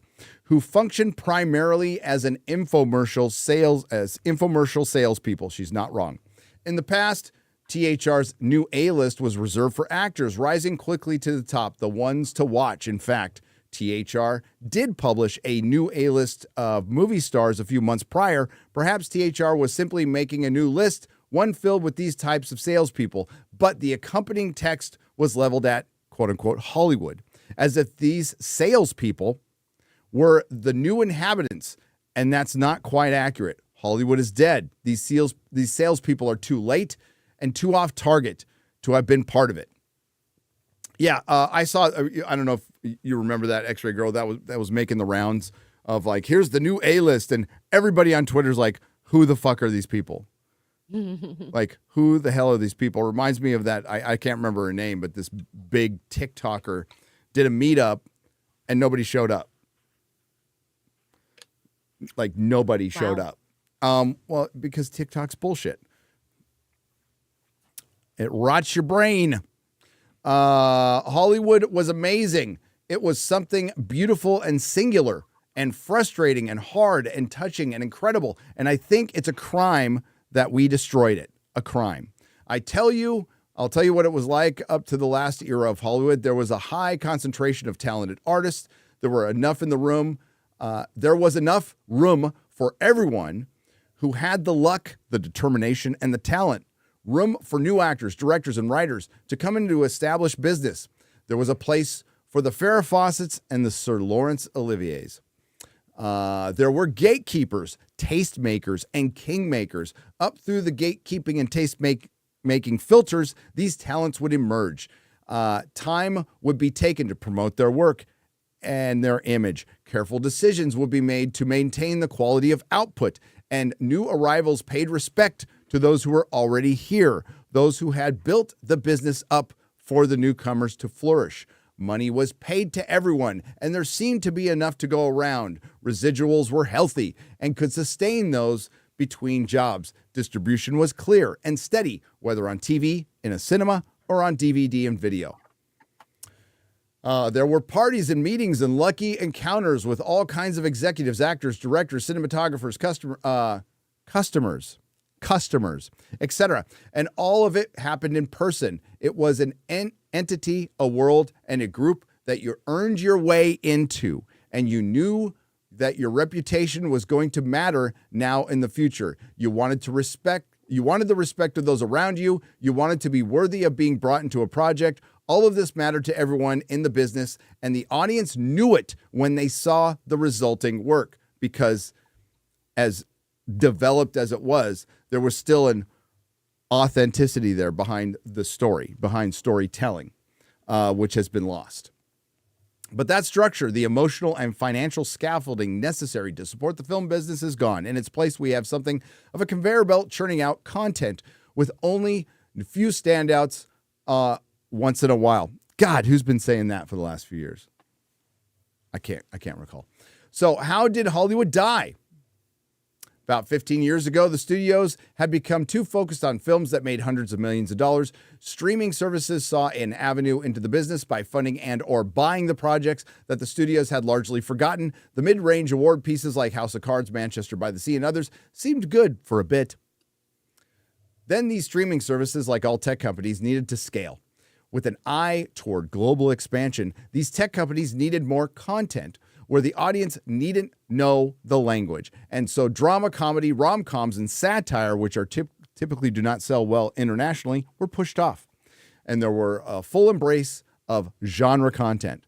Those genres are action, horror, and thrillers, superhero movies, science fiction, all easy to follow without knowing the language. They filled out the platform with inconsequential plot-free stuff you can be playing in the background as a second screen while you scroll through your Instagram feed, cook dinner, and answer emails on the primary screen of your phone and laptop. Now, this is the second place I've heard this in a week, Chris. The other place I heard it was Disney.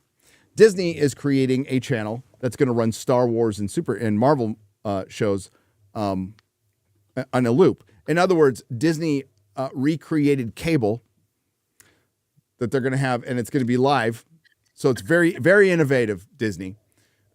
And the reason they stated doing that is because of the amount of people who have stuff on in the background.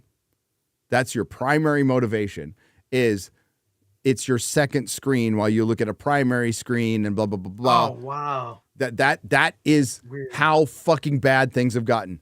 Number one, that's why, we used to joke about this, but like, especially with Star Trek was made for people who look up from their phones every 10 minutes. Like the new Star Trek, Alex Kurtzman's Star Trek. It's to hit emotional beats, and you're like, man, nothing.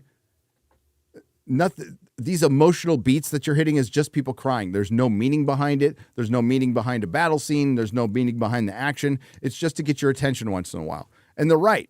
The problem is, if you're going to go for the market of stuff playing in the background, YouTube has already defeated you. You're done. You're absolutely done. Because I would argue that, it used to be cable TV and news in the background. Now it's streaming of some sort. Somebody game streaming, us streaming, other people streaming, so people watching their friends stream. You can watch your buddy down the street stream if you want, and that could be in the background. You're never going to be able to beat that stuff. Yeah. Ever. So they're flailing around at this point, and they're fighting for a shrinking part of the pie. The pie is shrinking. The pie is shrinking. For many years, we have been locked in the content era for good reason. Some good work has been produced during this time. Yes, it has. But that's been the exception, not the rule or the focus. The studios have all but abandoned their own 100-year-old business model and their objective to make great films, and have instead tumbled after the streaming services to try to compete with them in the tech platform business. That's not in Hollywood DNA. We don't have the same goals as the tech bros. We don't have the same kind of funding. We are not valuated in the same way. We don't and aren't supposed to make content.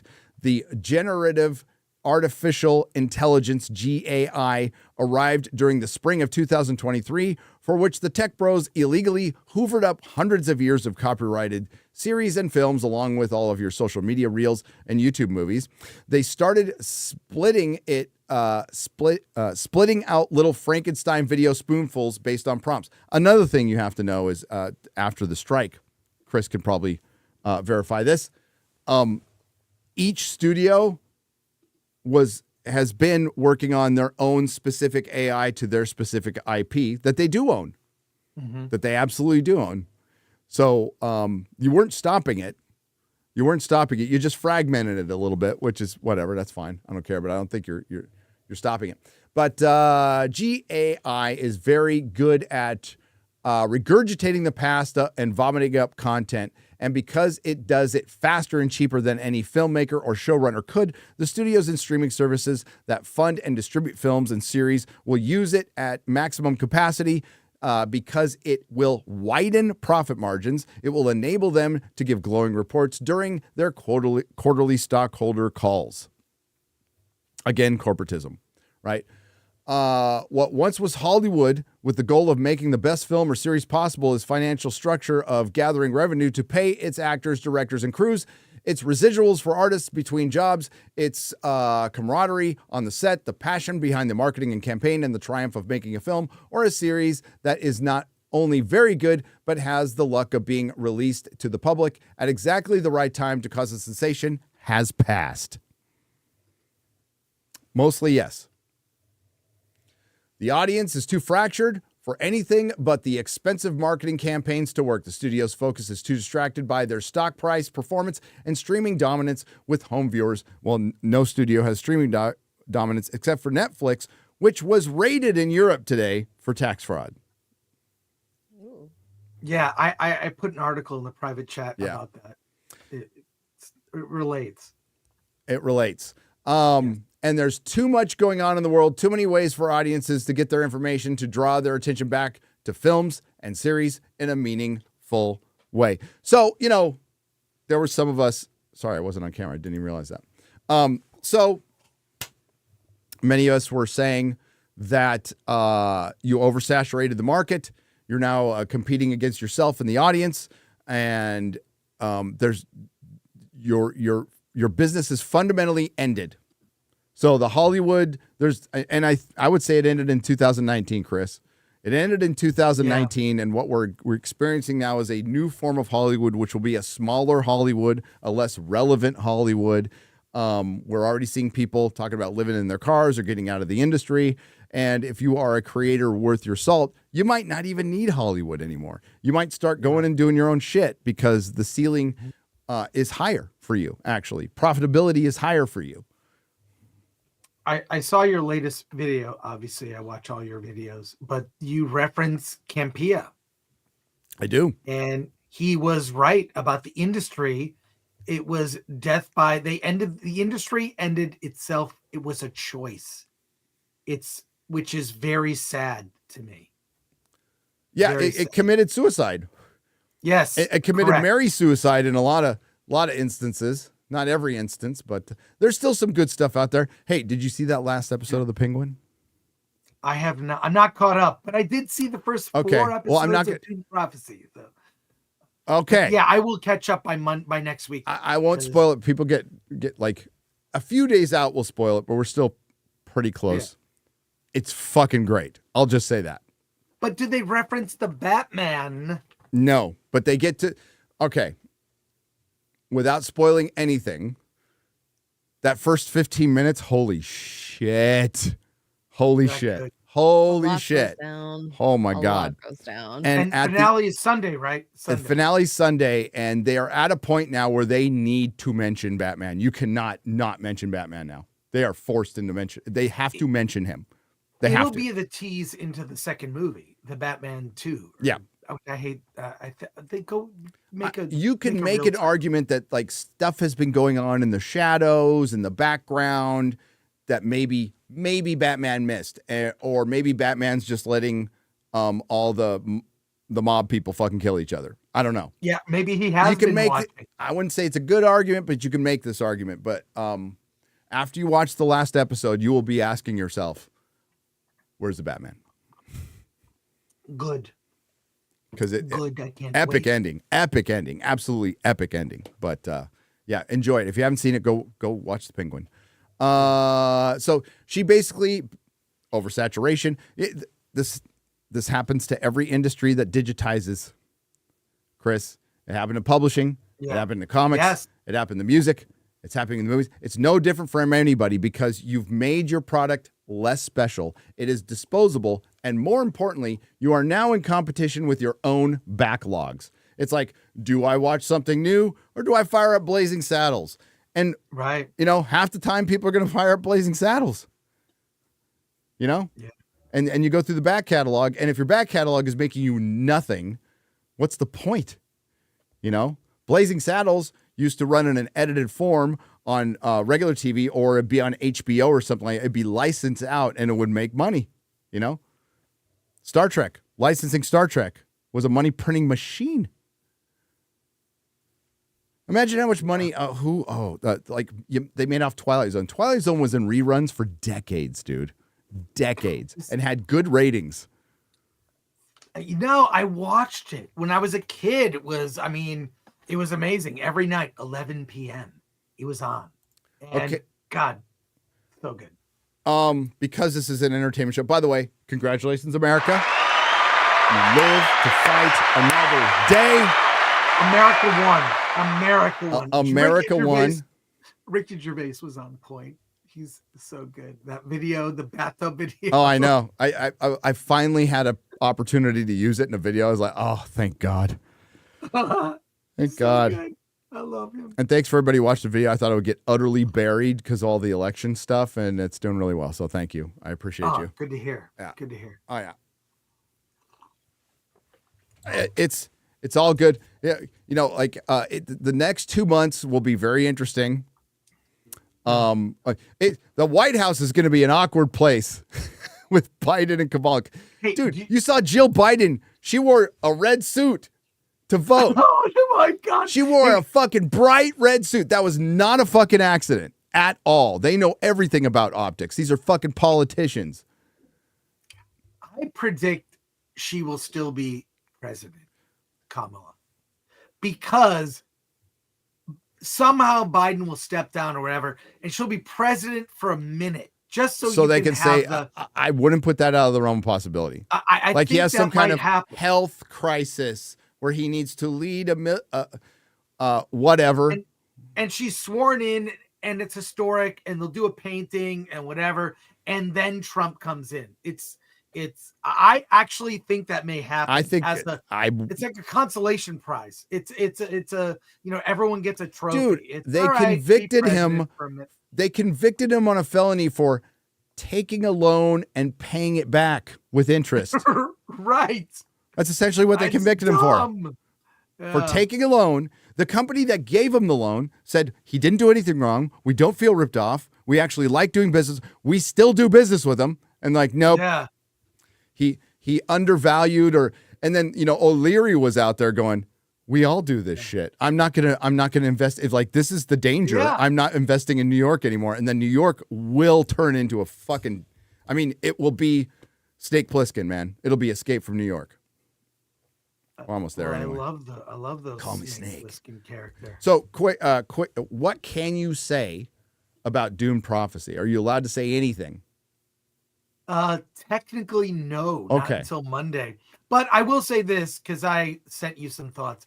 It aspires to be Game of Thrones. Okay. On the level of gravitas. It falls short. No surprise. Yeah. However, it's not as bad as other shows where the primary focus is witches. And they are a focus, but it's not the whole And that's why it got greenlit too. Let's be real about that. The Penguin, unless it just completely shits the bed in the last episode, is fantastic. It's still, I still prefer The Gentleman as a series this year. Okay, best show on TV is Clarkson's Farm. By the way, if yesterday couldn't get any better, Clarkson's Farm season 5 is happening. They renewed it yesterday. Prior to season 4 coming out, which I guess is... I saw the announcement with the drones. What was that all about? Yeah. Yesterday was such a damn good day. And today's a good day, too. I'm tired as hell, and I feel great. All right, so we're going to get to some soups. Chris has got to get out of here in 10 minutes. Yeah. Well, you got all kinds of shit going. I can't believe you're going back to Vegas. We were just talking... We were talking about you yesterday because we're getting the Vegas meetup ready. And I'm like, yeah, like CinemaCon. I didn't like CinemaCon. I went to CinemaCon. I thought it was boring as fuck. It was fine for half a day we went. Yeah. But okay. for a fucking multi-day convention, boring as fuck. Like, I have no interest in like centering the meetup around CinemaCon anymore. Plus, bad memories because that half a day I was there, I was watching one of my best friends have a fucking stroke. So that kind of scarred me a little bit. All right. It was a little stressful. You saved me. You are the one that said go to the hospital. Everyone else was like, hydrate. And Alan's giving me Gatorade, which was the worst thing. Sugar water was the worst thing for me. You said go to the hospital now, get him there. And then we went to eat. I should have gone immediately. Like everyone, I was taking it. Yeah, I learned that a lot. part of going immediately was not go get something to eat before they go, Go get pizza. Sometimes 2 hours. Sometimes listen. Alan and Dante got pizza. We sat around. It took forever. Oh my God. I'm sitting here like, I don't know what's going on with me. I want to slap those two. I love them. Me too. But I want to slap them. So, yeah. And that, like, we had the meetup and we did the whole meetup, but I was fucking stressed out that entire weekend, dude. I was completely super stressed out. I'm sure you were. But we're gonna move it. I think there's a WrestleMania is gonna be a couple weeks later, and I think we're gonna do it during WrestleMania instead, and just I can get tickets. Yeah. Oh fuck yeah! I've been to WrestleMania in forever. I want to go. Let's go. Is wrestling real or is it? Yes. Okay. Yeah, it's real. No. It is planned. It is. But like the beatings those people take are real. Like they're jumping around and, fucking each other up. But it's planned, yes. It's fun. Wrestling is fun. I loved it back in the old day. Noons for $184.99 Arab Emirate dollars. Love you guys. So happy for you guys. Can't wait to see America's healing. I can't wait either. certain aspects of it are going to refuse to do so, but these aspects are, thanks to them overplaying their hand in 2020 and their act prior to that, are less relevant than they ever have been, and they will continue to dwindle in relevance, and that is good for America. The mainstream legacy media is the enemy of the people, is the absolute enemy of the people, and it's much better. What's much better is a bunch of us reporting news or, giving our opinions on stuff. And then we can figure out like what the truth is. And maybe it causes us to do a little more digging. That the reason the mainstream media became so powerful is because it was very convenient. It was very convenient. Before the viral video, you know what ruled the news, Chris? The soundbite. The soundbite. And that's what all the interviews with presidents and all that were all set up to get a gotcha question and stuff.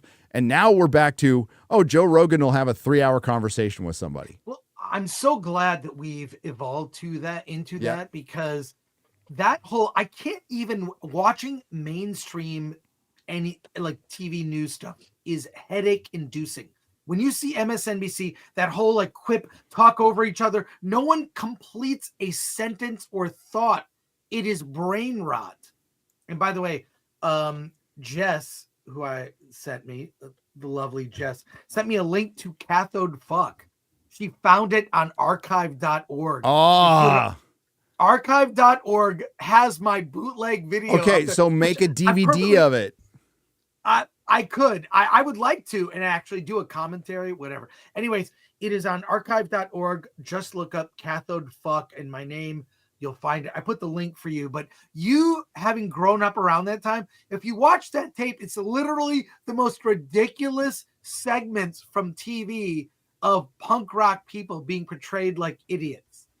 So, yeah. And Jess tells me she was Navy for 11 years. Yeah, she was. She can find anything. And she'll probably be in Vegas as well. Hell yeah. Splatoon for Trump for $10. Gary and Chris, can you say the following? 6 feet, 3 inches, 615 pounds, 34 felonies. Wait, 6 feet, 3 inches, 215 pounds, 34 felonies, 8 years, 4 indictments, 2 bullets, and 1 America. Hail to you and the 199 MAGA. G. Owens wears for $5. From the grandson of a Marine and a Pearl Harbor survivor, tell your son Semper Fi for me, Chris. Thank you so much. B-Chain 315 for $10. Hail Nooner, hail Fellowship, hail America. I rewatched Theoden and Aragorn's speech from Return of the King. I did too last night. I did. Before Jeremy's election stream, I didn't sleep until 4 a.m. The men of the West have held. Men of the West.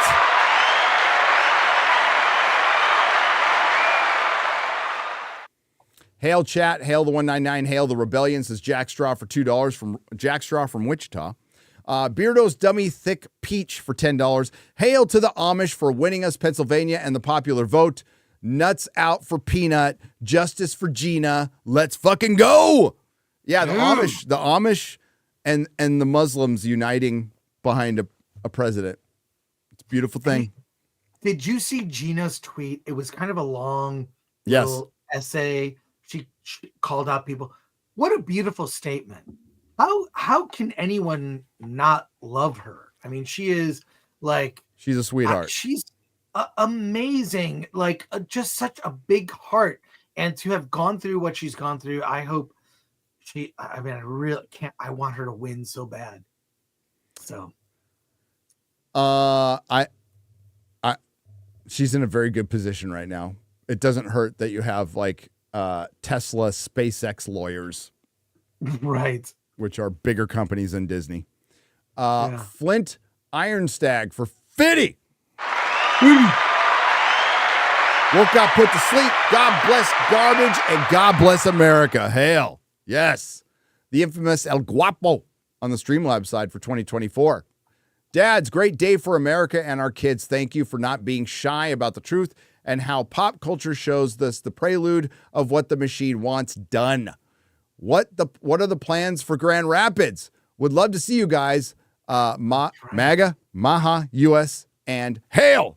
The plans are, I don't really know. I need to hear from them. There are some tentative plans. I'm pretty sure Drinker's doing a panel. I know Drinker's doing a panel. What was that? I think it's on Saturday. Should be on his panel. I know Drinker's doing a panel. I don't know if I'm on it or moderating it, or I don't know. I might just be at the con. I don't know. But Drinker's going to be there. He's going to have a panel, and then you're going to be able to see him at the con at a table for a certain amount of time. As far as meetup goes, we're not doing a meetup at Grand Rapids, but I made a promise yesterday, and now I have to keep it, that if Wisconsin went red, I'm doing a meetup in Wisconsin. So stay tuned. I'll figure it out. We're going to whoop one together, maybe beat Milwaukee or Sheboygan. Maybe we'll do it Sheboygan. What do you think? Sheboygan, Wisconsin. I love Sheboygan. Sheboygan's a great town, man. It's got an awesome toy store. A fucking awesome toy store there. I can't wait to go back. But yeah, so we're going to do something in Wisconsin. Is that cool? But otherwise, you'll have to go to the Grand Rapids Comic-Con, and I'll be there all weekend at the con, walking around. Feel free to come up and call me a knucklehead. I don't care. But I'll be walking around the con the whole time. So Matthew Gubins for 5 British pounds, proper money. Thank you, America from the UK. You're welcome. You're welcome. Travis AM for $5. Chris, are you worried about X-Ray Girl is going to get deported from Canada to America now that Trump is elected? Yeah, she's going to a camp. Yeah. No, I'm not worried about anything. I think he's, and everything, if you listen to him, he's not vindictive. He's talking about pardoning Hunter Biden, you know? I mean, have you heard that? So yeah, I mean, I'm not worried about anything. At this point, I think he should. Like, for one, hopeless addict. Fun to hang out with. I knows how to party. You know? Yeah. I mean, the addict part, like, I do have sympathy for. Giving secrets to our enemy and getting away with it, and because your association, not really down with that. But I'm down with, like, getting just go away forever. You have been in office my entire fucking life. Fuck off. Fuck off forever. Nancy Pelosi, fuck off forever. Neocons, Mitch McConnell, fuck off forever. I want Trump to start fixing the country. And then if you really want to create a party that's for everybody, get rid of the fucking warmongering neocon pieces of shit in your party. Like Ted Cruz won. Okay. And I'm done with this, by the way. This is the last election I hold my nose to vote for somebody. Not fucking doing that anymore. It's got to be somebody who I really want to vote for. I'm not going to, I did it for Ted Cruz, but Ted Cruz is fucking useless. He's fucking useless.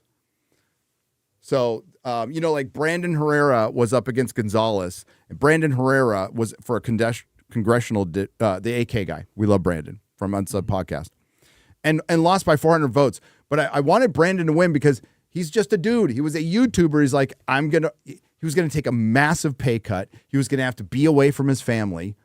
But he was willing to do this for the right reasons. And he barely lost. He got outspent, 10-1. I think Tony Gonzalez spent $10 million against him. Herrera, I think, maybe got $1 million to spend from campaign money, maybe. And, I talked to him about it, and I'm sure he says this publicly, and he's like, hey, I wanted to win, and I would have done my job, but, like, honestly, I didn't win. And I'm sure every politician thinks about it because you have to give up so much of your life. And he's like, like part of it's a relief, but I really want more people like Brandon to run for office because they're not running just for the power and just for that other bullshit. And again, Brandon would be taking a fucking pay cut doing it. And that's the kind of people we need who are willing. It's like serving in the military. It's like, I'm going to go for 4 years. And it's not becoming a career. Maybe it's like I'm going to take a little time off my life to do something for my country or my county or my city. We need more people to do that, and it'd be a little more real. Because the era of the fucking phony ass auton politician, the Gavin Newsoms of the world, we really need it to be over. We need like human beings going to fucking Washington again. We need serious-minded people focused on solving problems that are well-informed about the issues. When I hear Elon Musk is probably more informed than every politician in our government, serving in government, because he's had to deal with the bureaucracy. By the way, I put something to share, potentially share, that when you see it, you cannot unsee it. There. This is why I think this wicked lead that plays Alphaba is so unlikable. She looks just like She does Joy look like Reid. Joy Reid. It's scary. Ugh. Yeah. What a foul person, man. Joy Reid. Yeah. She was blaming white women last night. So we have Scarborough calling Latinos racist. Joy Reid was blaming all the white women. At the CNN, they were talking about, no, it's the black voter came out stronger for Trump, certain black voters.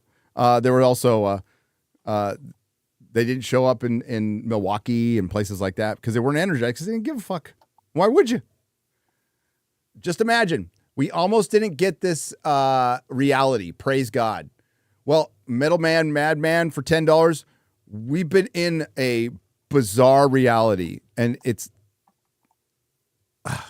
never thought I'd grow up and get to this point in my life, and it's like, well, for one, I'm doing like basically podcasts and videos for a living. Never thought that would happen, and I never thought I'd be like shitting on Star Wars. I fucking love Star Wars and Star Trek. I love Star Wars, or used to. And then all of a sudden, it's my fault because they made shit, and I called it what it was, in my opinion. And somehow it's my fault and Chris's fault and your fault for speaking the truth about something, not just lapping it up. And they've had every opportunity to course correct. Every opportunity. Like Amazon, well, they should have had people that should have stopped production on Rings of Power Season 1 immediately and gotten people who knew what the fuck they were doing. But now we're heading towards... Did we get a Season 3 announcement? I don't think we have. I do not think we've gotten a Season 3 announcement for the Rings of Power, ladies and gentlemen. Nope. There's still hope. When did it end? Like... It ended a month ago. A while ago. Yeah. Zombie Boss for $7.99. Hey, Gary, hope you're doing well. Was just wondering if you're still keeping up with comics. If so, what do you think of the Absolute Batman? I didn't touch it.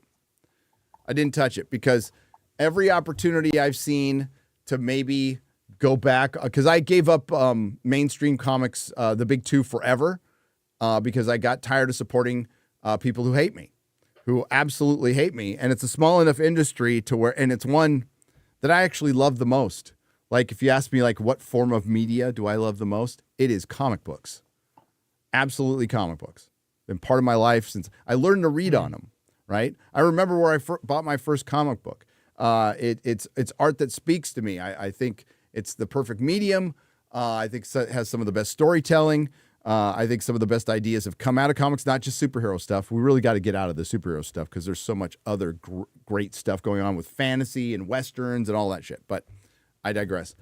No, I didn't get into it because people were praising Ultimate Spider-Man for a while, and then that went to shit.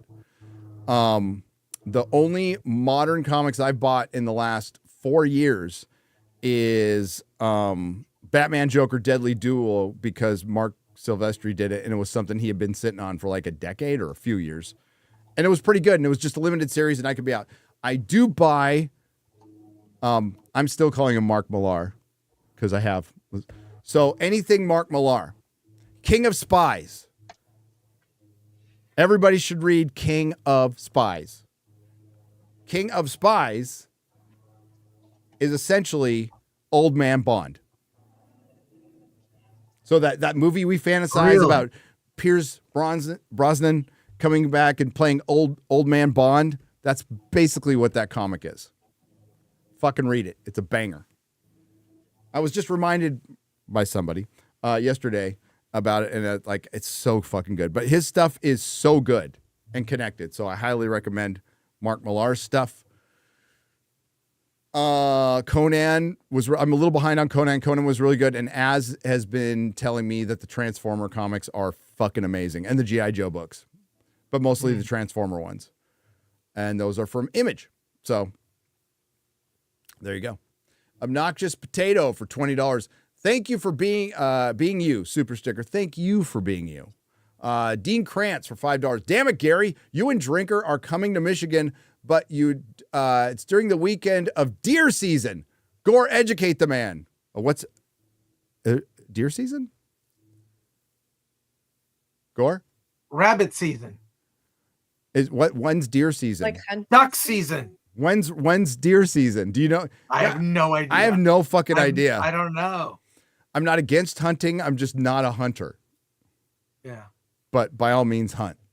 Metalhead Man, thank you very much. IO for 1776. The consent of the government is the only legitimate basis for government. Reverend John Wise of New England Colonies, 1717. Hail. Nick, go. I thought you would have saw that. Yep. Don't say that last name. I said Nick. Last I name. almost said boy. it. I almost said it. Do you realize that man is a Nick? Good morrow to the fine lady and gents. Happy day. Happy day. Almost got me. It's really fucking close. I really wouldn't care. It's no worse than what X-Ray Girl said on Friday Night Tights last week. Oh my God. What did you say? I can't say. It rhymes with kite. With a K at the end instead. It rhymes with kite. I didn't know what the word meant. Jackson Perez for $4.99. I've never seen a Republican win the popular vote in my lifetime. Wow. Reagan did. What? Yeah. Reagan did. Yeah, that's crazy. King of Monsters, 1954 for $1.99. Woo, Trump train. Rest easy, Peanut and Fred. Your deaths were not in vain. No. Jay Nemo for $4.99. Gary, how dare you divide and alienate nerddom with all this fascist political talk? Suck it, commies. America won last night. Woo! Hey, Chris, you got to get out of here. Yeah, I'm just... Yes, but how much is there to go? Maybe I can... Dude, you got to get out of here. It's going to be a while. Okay, yeah. I'm tired. I gotta pack for Vegas. Yes, you do. I'm gonna do a live stream from Vegas, a couple of them. Yeah, good. I've been dying to go back. I might go back before we do the meetup. Just me and Mel go there. It's been I love Vegas. Fun. Hey, Nevada went red yesterday, right? Yeah, it's crazy. Wow. No tax on tips. I'm gonna start paying everyone who works for me in tips. There you go. Can you get away with that? Well, technically, yeah. I wonder if there's no tax on them. Yeah, because you could pay them as contractors, right? So you're not they have to do the tax. But if you pay it in tips, then they wouldn't have to do that. I don't know how it works though. I don't know how it works, but if it's a loophole, I'm using it. I don't give a taxation is theft. Millionaires use loopholes. I'm gonna use my middle class. Fucking A, yeah. Loopholes, dude. I'm tired. Right. But I'm tired, but feel great. Feel great. Love you, man. Miss you. Miss X-Ray Girl. Miss shenanigans. And have a great. I don't know. I'll see you in Cali in a couple months. Oh, good. No, I have to go out and see my mom. So. Okay, well, let me know when you're here because there's always something fun. Oh yeah, I'll be flying. Right. I'm gonna fly more. Yeah. All right. Well, okay, good. Makes it easier. Good. Yeah. Okay. Cool. All right. Take care, everyone. Love Later, you brother. all. Thanks for the supers and your kind words. And so long, gay boys. So long, gay boys. There we go. Noons is gifted 50 Nerdrotic memberships for $250. Holy shit.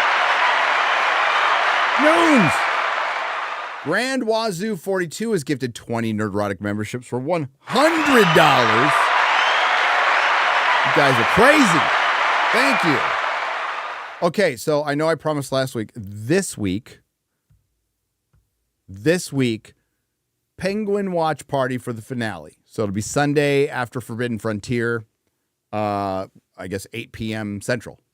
So if you're a member, 8 p.m. Central, Sunday, Penguin finale watch party. Muhammad Albani for 250 QARs. Says, why are Democrats acting like Disney instead of taking responsibility for their loss? They're blaming their fans not for voting them. Congratulations on the big win. Cheers. Yeah, most of them are. There are a few exceptions out there that are actually doing some real introspection and going, we need to reconnect with the working man and woman and families. but it's far and few between. Yeah, instead they're blaming the voter, they're blaming black men and Latino men, and that's what they do because they always get so mad in a lot of the intersectional feminist stuff we see in Hollywood. We saw this in Captain Marvel. It's like, don't be so emotional. And they get so upset. It's like, we're not emotional. We're stoic. And what are they being? A bunch of feminine, emotional bitches out there right now. Because they govern by feelings. You can't govern by feelings. Like we all want the world to be a certain way, but we need to recognize that the world is this way. And we need to navigate through what is real and not what we want to happen. That's that bullshit that you're fed as a kid. You could be whatever you dream to be. No, you can't. No, you fucking can't. I'm not going to sell my kid that shit. It's like, you could try. You have an opportunity in this country. But if you can dream it, be it. I'm going all Rocky Horror on you. But no. You conceptualize an idea and you see if it's practical. You try to make it. You see if it happens. Doesn't mean don't try. It's all those parents sending their kids to those like art schools. What a fucking waste of money. Just set your money on fire. Loving the John Pertwee look tonight, Gary. Thank you. Thank you. This velvet suit was actually a Halloween costume, but it's an actual velvet suit. It's hot as fuck. But thank God it finally decided to get cold in Texas. I think it got below 50 degrees. Got below 50 degrees last night for the first time this year, I think. Joe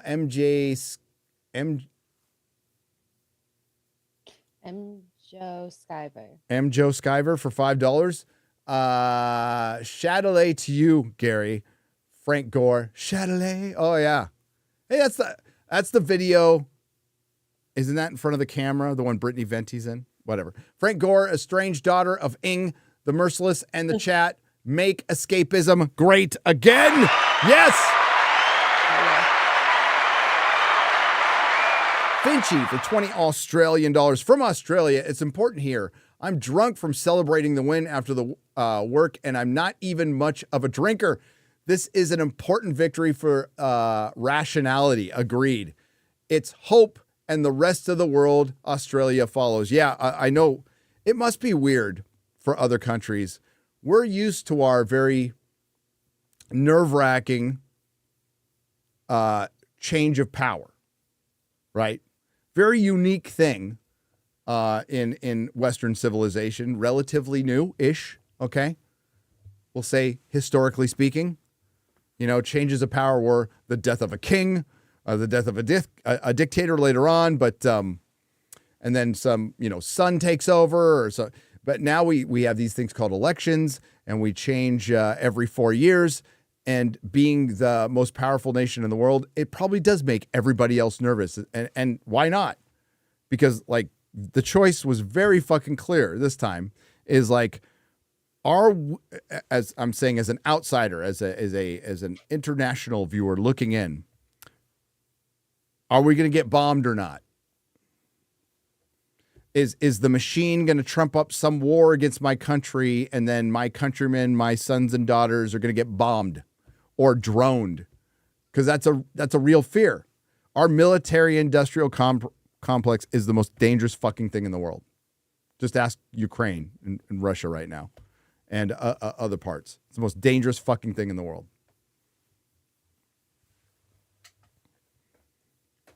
Can't believe we're still fucking rolling out bushes, and I can't believe that guy's not behind bars. Fuck that guy. Damakazi for $10. Guess who gets to certify the outcome of the election? The president of the Senate, Kamala. That's right. That's right. So there'll probably be some fuckery. Count on it. Congrats on getting your country back. Tough luck with your one X-ray girl, with one X-ray. R.I.P. Peanut. He was a good boy who didn't do nothing. For real this time. Yeah. R.I.P. Peanut. Aaron Redacted for $19.99. Let's go. Hell yeah. Carolyn, not gay Jeremy. Streamlabs for $20. I was telling Kara that I didn't think you all at Nerd. I don't think you all at Nerdrotic, Ripperverse, GG, Film Threat, and others in the culture war space understand how much you all have had an impact on this election. I don't think that. Keep being strong, never give up, never surrender. Well, thank you. I appreciate it. The impact was you. The impact was you guys. I don't think you guys understand how much of an impact you've had on entertainment and the election, because you are the power. You are the real power. Many years I've been saying, people, especially when we do like live reviews of like real-time live reviews after a TV show airs, it was pretty shocking to find out that people involved in that show, be it crew, below the line, or even actors, like will tune in because they want to find out what people think about their fucking show. It makes sense. I'd do the same thing too. And I learned that when somebody from the show Happy called. We had 40 people watching our live stream, which was great. But an actress from the show Happy reached out and said thanks. And since then, I was having conversation while I was on the stream last night. I was talking to a couple directors, a couple writers, who were very secretly going, "Let's fucking go." So there are very sane people working in the industry. I don't want the industry to die. I don't. I like entertainment. I like Hollywood. But they need to clean house. They need to do a Twitter-like purge, and I don't think that's possible. So the other option, which is great, is decentralization. WG has donated $100. Sending this one from lunch break. All the best, gang. Food sounds kind of good right now. Now you're making me hungry. Thank you, WG. Good to see you, my brother. Have a good lunch break. It's probably over now. Darius White for 20. Thank you. I'm a black man. I challenge my friends to tell me why I should vote for the vice president, but without mentioning Trump. 2 hours later, they gave up. If Dems truly thought Trump was evil, why install a poor candidate? Nothing learned from 2016.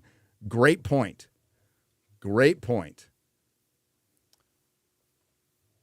Hold the line, brother. Sneaky Singy for $2. I live in a certain northeast part of the U.S., conspicuous by their absence today, were all my clients of certain political affiliates. It all comes around. Hail the fellowship. And hi, X-Ray Girl. Hi. Kaylee for 50. In 22, after Roe v. Wade overturned, Christian pro-life centers were set on fire and closed by far lefties in Colorado. The pro-abortionists were left alone and fine. I don't want to hear about rights being restricted when they take pro-life ones away through force and violence. Yeah, and you got to think about, it's a complex argument. I'm obviously not a woman. I don't plan on anybody I know, or I personally will not have an abortion because I can't, and I don't know anybody who will have one. I don't have a daughter, but I still have an opinion. And that opinion is, do we know exactly when life starts? Can you pinpoint it? And if the question is, we have our opinions, but can we pinpoint when life starts? And if the answer is no, then I don't think we should be fucking with life. If you can't pinpoint when it starts, then I don't think you should be fucking with it. And I think you should let it live. That's my opinion. And they can't. Or maybe they can and they won't. I don't fucking know.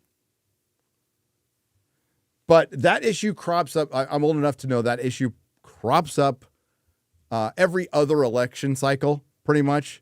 And it's the backup issue when you don't have any more issues. In rare occasions, it could be a big issue to an individual woman through those worst case scenarios. But for the most part, it's an industry that's making money, which is disgusting. But there's a lot of industries making money off of discussing things. What did RFK say in his speech a couple of days ago? They want your kids sick. And some people are like, oh, how could he fucking say that? Because it's true. They want our kids sick so they can maintain them. I mean, they used to make movies about this shit. They used to make sci-fi movies, futuristic movies, thriller movies about, a disease that they could cure, but they choose to maintain it instead because it's more profitable.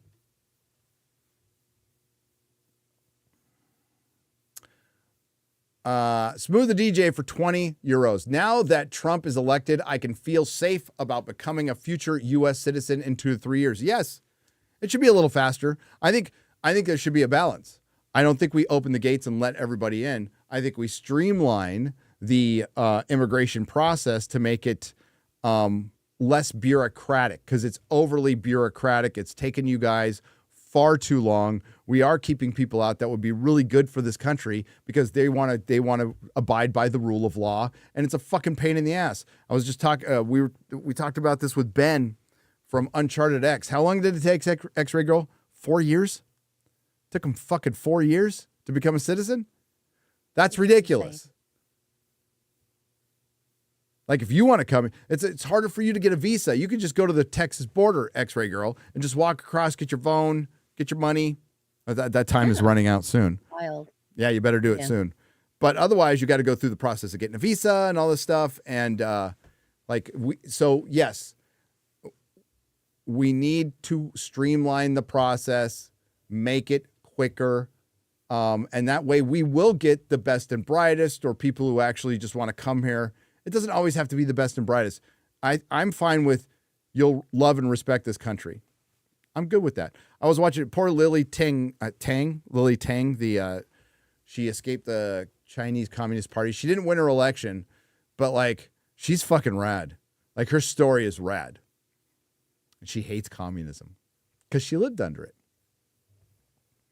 But yeah, she's brilliant. That's the kind of America. That's what we want, Just come here. Nobody's saying get rid of your culture or anything. Just respect this one. Respect where you live.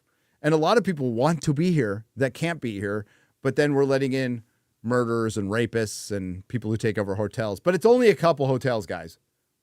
So don't go crazy. We only had a couple of gangs take over a couple of hotels in a couple of cities. What's to worry about? Smooth the DJ for 20 euros. Now that Trump is elected, I can feel... Oh, I read that part. I was great seeing you both in San Antonio. Love y'all. Go Tit. Go Tit. Good old Go Tit. Flying Elvis for $20. Nevada said, booyah. By the way, Millennium Fandom Bar is moving to its new location on Sahara in Vegas. That's music to my ears. That's what we needed. He was talking about that. Alex said he wanted to move to a bigger place. And I am... That's awesome. Well, that's awesome. My wife does some Instagramming for them. But I haven't talked to Alex in a while. Go to the Millennium Fandom Bar. It's a great bar in Vegas. JRL 1436 for $19.99. Hello, gentlemen. Still writing my story. Curious to see what happens these next 4 years, both politically and entertainment-wise. Do you think people will move on or no? Anyways, thank you guys and have a blessed day. Well, that's the question at the end of my video is like, are you going to just deal with it or are you going to go TDS again? Because Trump broke Hollywood. Trump broke Hollywood. If you want to, lots of paper cuts, lots of death by 1,000 cuts. But if you want to like pinpoint one thing, it was the election of Donald Trump in 2016, where shit went completely sideways. Travis Webb for $19.99, first donation. Because you all provide so much free entertainment. Well, thank you. I do a ton of driving, so various Nerdrotic shows and EFAP, who I found you through, help so much with the workday. Also, hail the Rippaverse. Hail the Rippaverse, man. They're cranking stuff out. Bloodruth is coming out. Bloodruth is out, right? You can get Bloodruth right now. Pre-order, yeah. Get Bloodruth. Squeegity for $20. I have an autistic boy that's 14. I have yet to hear any real explanation for the recent explosion of cause of autism. I have my suspicions. I hope RFK can get to the bottom of it. And oh yeah, go Team Venture. Hell yeah. And I got to temper that with, because like you met Logan, X-Ray Girl. So he's aware of it. He's aware of it. He will occasionally, but the only thing I get on his ass for is apologizing for it. He never has to fucking apologize for it. Ever. Huge personal milestone this week. I'm super proud of him. Oh, yeah. I never thought, listen, when we first saw it, we were they were saying things like, he may never read. He might not have good motor skills. We were hearing all kinds of shit at first. And as a parent, it just fucking eats you up, right? But we still love the kid. And we, give San Francisco public school credit, in elementary, they had a really good program we can get him into with occupational therapy, and it worked out, and it really moved him along. What stunted him was getting him into junior high and getting in the high school system in San Francisco was fucking terrible. It was fucking abysmal. So we went through the process of pulling him out. We got him into a Catholic school, and then COVID hits. So he has to repeat a grade, and we find here in Texas this little church that has a special needs program where there's 7 kids, almost a teacher to a kid, and he develops so fucking fast. Like it was night and day. Wow. Now he's going to drive. Like he qualified, he's got his permit, and that's something I never thought he'd be able to do. So hearing that was like, it's been a really fucking good week. It's been a really fucking good week. So, and what caused it? I mean, at this point, you'd think it's kind of moot, but no, I don't think it is. I think we need to get to the bottom of it. And I think, I know the government knows the answer. And a lot of people know the answer. As a matter of fact, a lot of doctors, if you press them, will give you an answer of what they think. But we know the answer. Food and drugs. Food and drugs. That's the fucking answer. It just didn't magically come down. It's not like some spore that fell down from fucking space. Greetings from Argentina, the country of the first libertarian president, Javier Milei. Hail Javier. By the way, thank you, Nicholas. Greetings, based Argentina. George the Giant Slayer. George for 1999. You still talking about Virginia, George? We won. The cultural Marxists were served divorce papers. Now they're crying into their Bud Light. It was a great night streaming the election with you, Gary. Likewise, brother. Until the victory bells rang, it's a new day, always forward. Hail, George. Give George a sub. Give George a sub. My stomach is growling. I'm surprised you can't hear it. Thank you, George. Scott Christensen for 100. For years, I've been wanting to correct Gary on one thing. Legion is actually a very based X-Men show. Wokeness becomes the villain, and season 4 is about protecting your kids from the outside world and your dads to protect kids from the crazy wives. You guys are the best, by the way. I stopped watching it because of that opening for season 3. I can go and continue it, but the first two seasons were amazing, and I'm pretty sure. Let me. I think that's Scott Blackman. Let's see who was behind Legion. Legion TV show, FX, IMDb. Who was the guy behind that? The first 2 seasons were amazing. It's Noah Hawley. That's right. Yeah, Noah Hawley's no joke. He does Fargo. Yeah, I'm going to go back and rewatch it. I have it on Physical Media. Legion is fucking, the first 2 seasons were good. Diego Salazar, and that's got Aubrey Plaza in a much better role. Diego Salazar for 2,000 Argentinian pesos. Congratulations on the election. Now buckle up, motherfuckers. The West needs to be saved. Long live freedom, damn it. Hell yeah. Skinny Cartman for $49.99. Thank you very much. Hail Heroes of the Realm. God bless you, Gary, Chris, and all of G&G in the 199 community. We can once again breathe the free air. Thank you for giving us a place to tune into. You're welcome. Thank you for being here. Thank you for Jeremy passed this on. We're not going to get too gay here, but Jeremy passed this on last night, and you guys have blessed us with your presence and given us the best gig in the world. So thank you, genuinely. Thank you for watching, just spending time lurking, whatever you're doing. You're out there working. Sip of coffee for the working man and woman. And the tide has turned. The tide has turned. And we've seen this process culturally, and I'm mostly in pop culture, but culturally, it was really starting to turn a couple of years ago. It should have turned sooner, but thanks to the pandemic and everything being paused, they were able to put their ideas back and bring in the extortion racket that is DEI and ESG, and it failed miserably, like everybody thought it would, because nobody likes a fucking woke story. There might be there is an audience for it. There's an audience to watch The Acolyte. There's definitely women who flick their bean to the fucking Handmaiden's Tale and all that shit. But for popular entertainment and trying to put it in stuff where it doesn't belong, everybody fucking hates it. And it fails every fucking time. Every fucking time. And the same goes for corporate structure and they've fucked up sports. Look at how fucked up look at how gay the NFL is now. The NFL is so bland and corporate. The Washington Commanders, come on. There used to be personality in the NFL. It's so sad. And I don't miss it. And it's something I liked as much as comics and sci-fi and Star Wars is the NFL.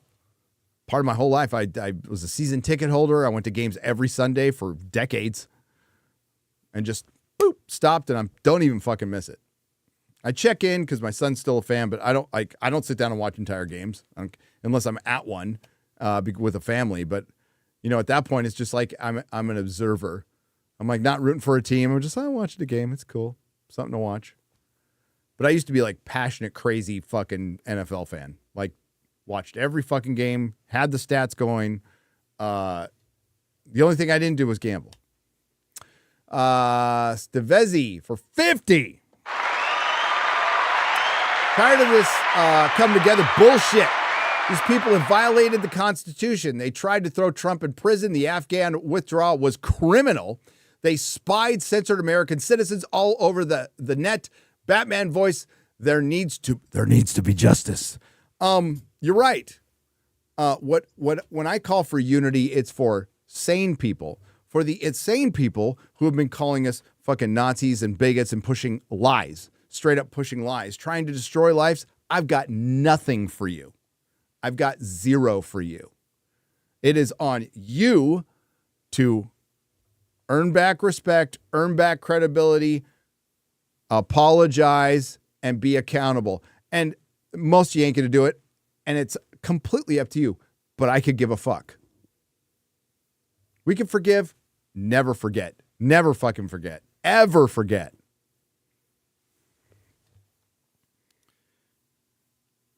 I had when I was back in my drug days, I had some really good friends who I liked a lot, who I had to drop like a bad habit because they were still in that world and they wouldn't change.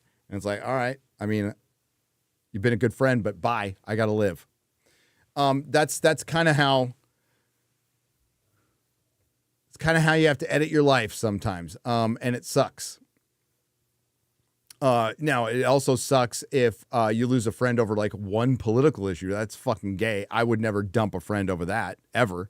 Although Melissa, even more than me, has had that happen to her. Just for a few political views, people who were supposedly her friend just fucking bailed on her. And fuck them. They were never your friends. You're pieces of shit for doing that. Especially after what my wife did for some of them. Yeah, fuck them. Fuck them all. So yeah, like it's not,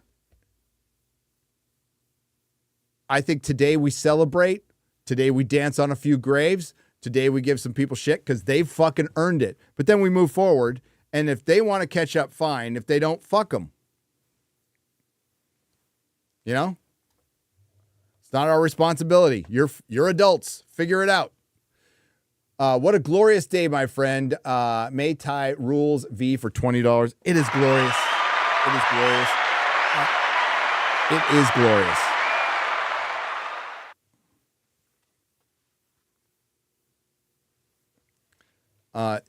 Work to be done. We got a couple more months of this dog shit. But hopefully they'll just be fighting with each other. But they have enough time to start another war, sink the economy. Now, I'm going to spend the rest of my day watching fucking meltdown videos because it's fun. We've earned that. We've all earned that. Kick back, relax, fire up the TV, and watch people crying. And Hollywood, you did it to yourselves. And I'll probably continue for the rest of the week to show you examples of exactly how you died.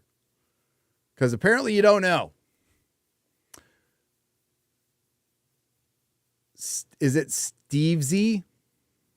I think it's Stevesy. Stevesy. Or Stevesy. Or Stevesy. Has gifted 40 Nerdrotic memberships for $200. Lynn Jones has donated $9.99. The lovely Lynn Jones. We love you, Lynn. Say hi to Kelly Jones for us. You know, I was just admiring the Batman page he sent to me that my wife was kind enough to hang in our gaming room. It is fucking beautiful. Okay, get that Dracula book. Get the Dracula book. That, if somebody wants a comic book recommendation, get the Dracula book. Matt Wagner, Kelly Jones. It's amazing. It's amazing. And what it does is it's drawn from Bram Stoker's Dracula, but it goes into all the stuff that's insinuated, but not really shown. Because a lot of that pulpy kind of writing back in the day was always from journals, which I love. I wish we'd go back to that, to be honest with you. But yeah, it's good shit. And Kelly, unlike some, not all, but some of his contemporaries who've gotten a little lazy over time, has gotten better. Has actually gotten better. And he's got like an absolutely singular, unique style. Kelly Jones. Go look at his art if you don't know who I'm talking about. Did a lot of Batman stuff. Dead Man. Sandman. Congrats. Your role is incredibly important for Western media. What's that stand for? TYS. Thank you so much. Oh, thank you so much. Sorry, I'm old and tired. Thank you so much. Your way of reaching people is the key to eventually let people enjoy normal and hopefully good entertainment again. Keep it up. Much love from the Netherlands. Thank you, Next level. Next level. Okay. I can't say the last. I'm not going to say the last part. We're just going to say next level and hail to the Netherlands, man. Hail Europe. I love Europe. I don't want Europe to fall. Because Europe, so much of it is beautiful, beautiful architecture. It's the old world. We must preserve the old world. I mean, America did come over here and we did make everything better, but we can't forget where we came from. We love you guys. Okay. Milwaukee native here. Wisconsin turned out to support only candidate that presented them something different. He's got a team with a vision. They are still billionaires. Keep an eye on them. Absolutely. Don't blindly. You're right, Sean. But I've never, ever thought Trump could be an asshole. I can be an asshole. Trump can be belligerent. I can be belligerent. All my friends can. But I don't think he's evil. Like all this bullshit that he's evil. Anti-Semitic. He's got a fucking he's got Jewish grandkids. Fucking retards, man. God, it's terrible.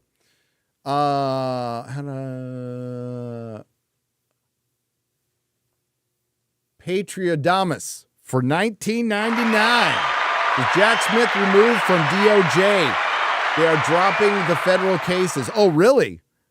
That quickly, huh? Well, it's over, so the sham, the sham is over. And then, so the media, after their meltdowns, will start erasing this from existence. We won't ever talk about it again. I mean, like, imagine if, and I'm glad they didn't, okay? Because I like to beat people fair and square. Plus, even people I don't like, I don't want physical harm to come to them at all. This is America. We got to be able to work shit out. But imagine, God forbid, there was a failed attempt on Kamala or Biden, what the news coverage would be. You know the answer. There'd be 50 books written on it by now. There'd be 15 documentaries. Patch Maverick for $47 on the Streamlabs side. I'm a pastor. I'll try to keep my language. Check. Sorry, pastor. And there may come a day when I look at the liberals melting down online with compassion. But it is not this day. This day, you can cope and seethe. Long live the fellowship. Hail to you all. Hail. It is not this day. I am going to do a backstroke in the river of tears. It's been fun. So I stayed up for another hour and a half last night, X-Ray Girl, and chat, just looking at the meltdown. I think I slept for 4 hours.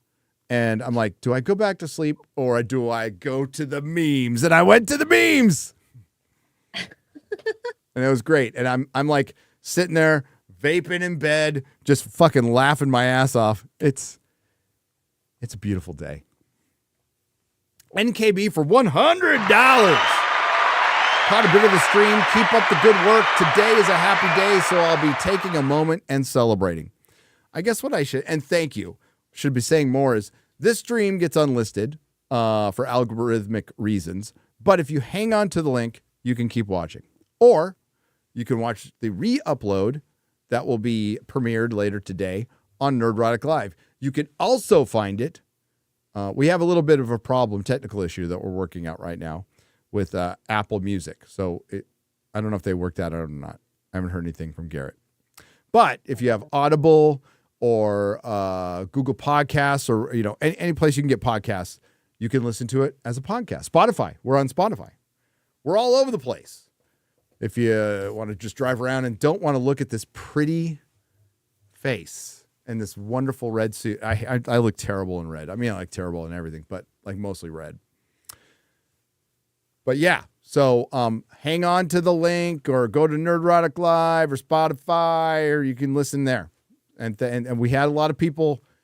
It's nice to hear from the people listening to the podcast. It's mostly when we don't upload one, but I know you're listening, so that's good. Keep telling me. Keep giving me shit. Can we do an exchange program with Mexico? We get all the honest, hardworking people, and we deport all the woke people to Mexico. Yes. I'm down with that. I've been to Mexico a lot. Having been to Peru, can we get some Peruvian immigrants? They're chill. Oh, yeah. They're super chill. Let's get Sophie up here. Some fucking Peruvian people are fucking chill. Can we get them? They're nice. They're fucking hardworking. A lot of Mexicans are hardworking too. Yeah. But why do we want to do Mexico like that? I have no problem with the people of Mexico, and I wouldn't want to subject them to woke white women. What did they ever do to us? They gave us the carne asada burrito. I'm not going to punish them with woke white women. Carne asada burrito is one of the greatest inventions of mankind.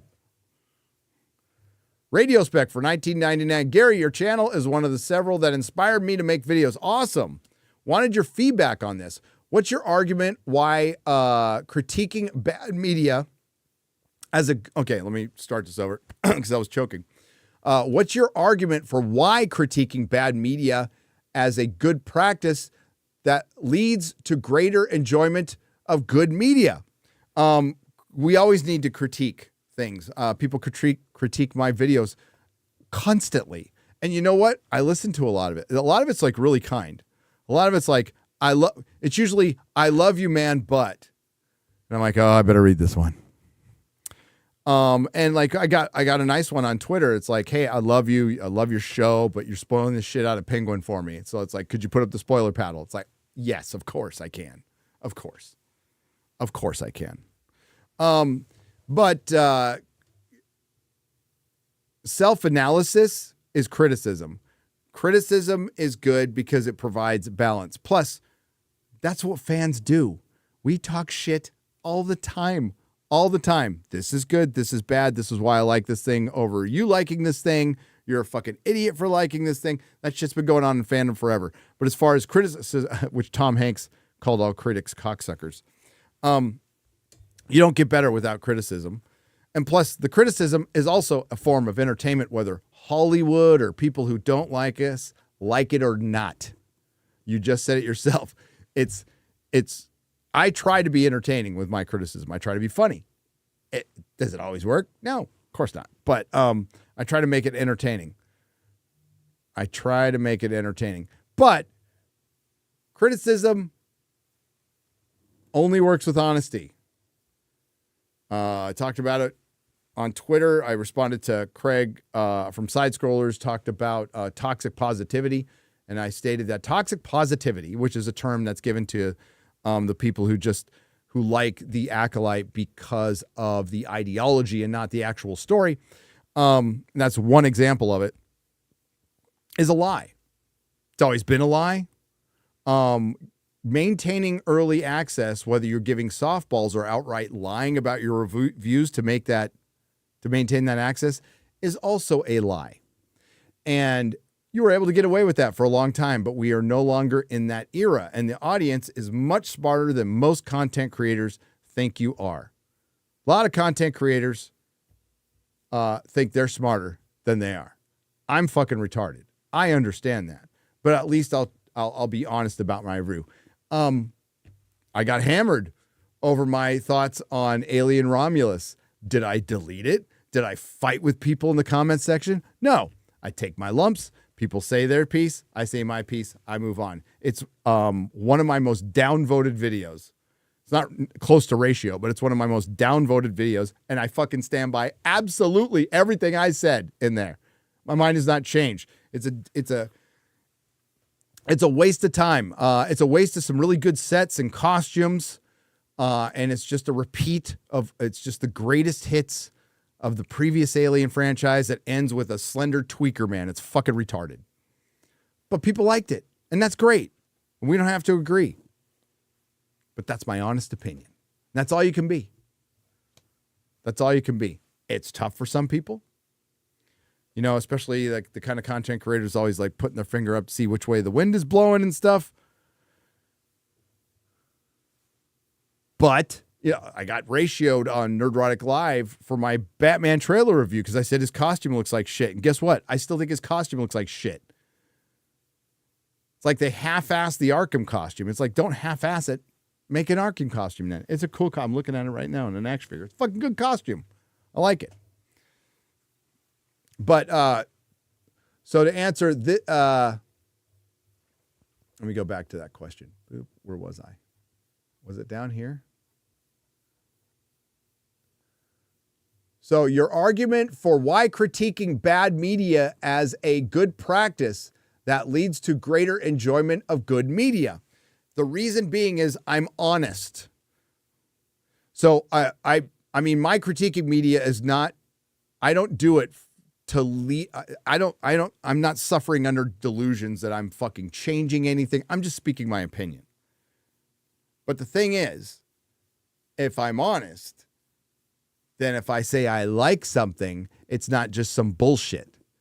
And we disagree on that. I fucking love One Piece live action. Love it, love it, love it to death. It's diverse. It's got a fucking trans actor in it. I fucking love it. Because the story, that's the most important thing is story. I'm loving the Penguin. Gonna do a big old review on the Penguin. Because I fucking love it. If I have a regret, wish I did one on the Gentleman. Still might do one. But I wish I had the time to do one on the Gentleman. But as far as leading to good media, the only way good media is made if it's, well, for one, if talented people are behind it, right? and they're open-minded enough to make changes. And if they made something good, then I ain't changing anything. But the reason like people go to like Will, it's because he's honest. Will is highly respected in the industry, especially with the what they call, I don't really love this term, the rank and file. You know, they call it the below the line, but the working class of Hollywood, they love the critical drinker. Absolutely love him. He's known throughout that entire town. He's the biggest critic there. He's the most credible critic there. That bothers some people, and I don't care. Albert Not a Retro for $10. Trump is it again? Canada needs to put Pierre, I can't pronounce his name, in office, and we'll make North America great again. The West will be strong again, and we'll put North Korea, China, and Russia in their place again. They're already in their place, but they didn't respect Biden. The minute Trump gets in office, they'll be in their fucking place, I promise you. They make a big bugaboo about out of Russia and China and North Korea. We'd fucking wipe the map with them. We would. Wouldn't even be close. Wouldn't even be close. Even with our gay military now. I mean, there's good people there, so thank you for your service. But yeah, the leaders are fucking retarded. Yeah. When is Trudeau out, X-Ray Girl? Does he have like a term limit, or how does it work over there in your... It's every 4 years, but they did an election, I believe, a year to 2 years ago. Oh, he called an election early, right? Because he knew he would have been voted out. Yeah, and he's going to be voted out. Like, there's a large dissatisfaction, kind of like how it is over here with He called an election. It's 2 years, so it's like we're 2 years away from the... is there term limits? How many like terms can you run in Canada? Forever? I think he can run forever, but I could be wrong. Well, his and I'm doing this in air quote. His dad, not Fidel Castro, not his real dad, but his other dad like was in office forever. I remember that. Yeah. So the next election is October 20th, 2025. Oh, next year. So you can get rid of Trudeau next fucking year. Let's go, Canada. Let's fucking go. Excited.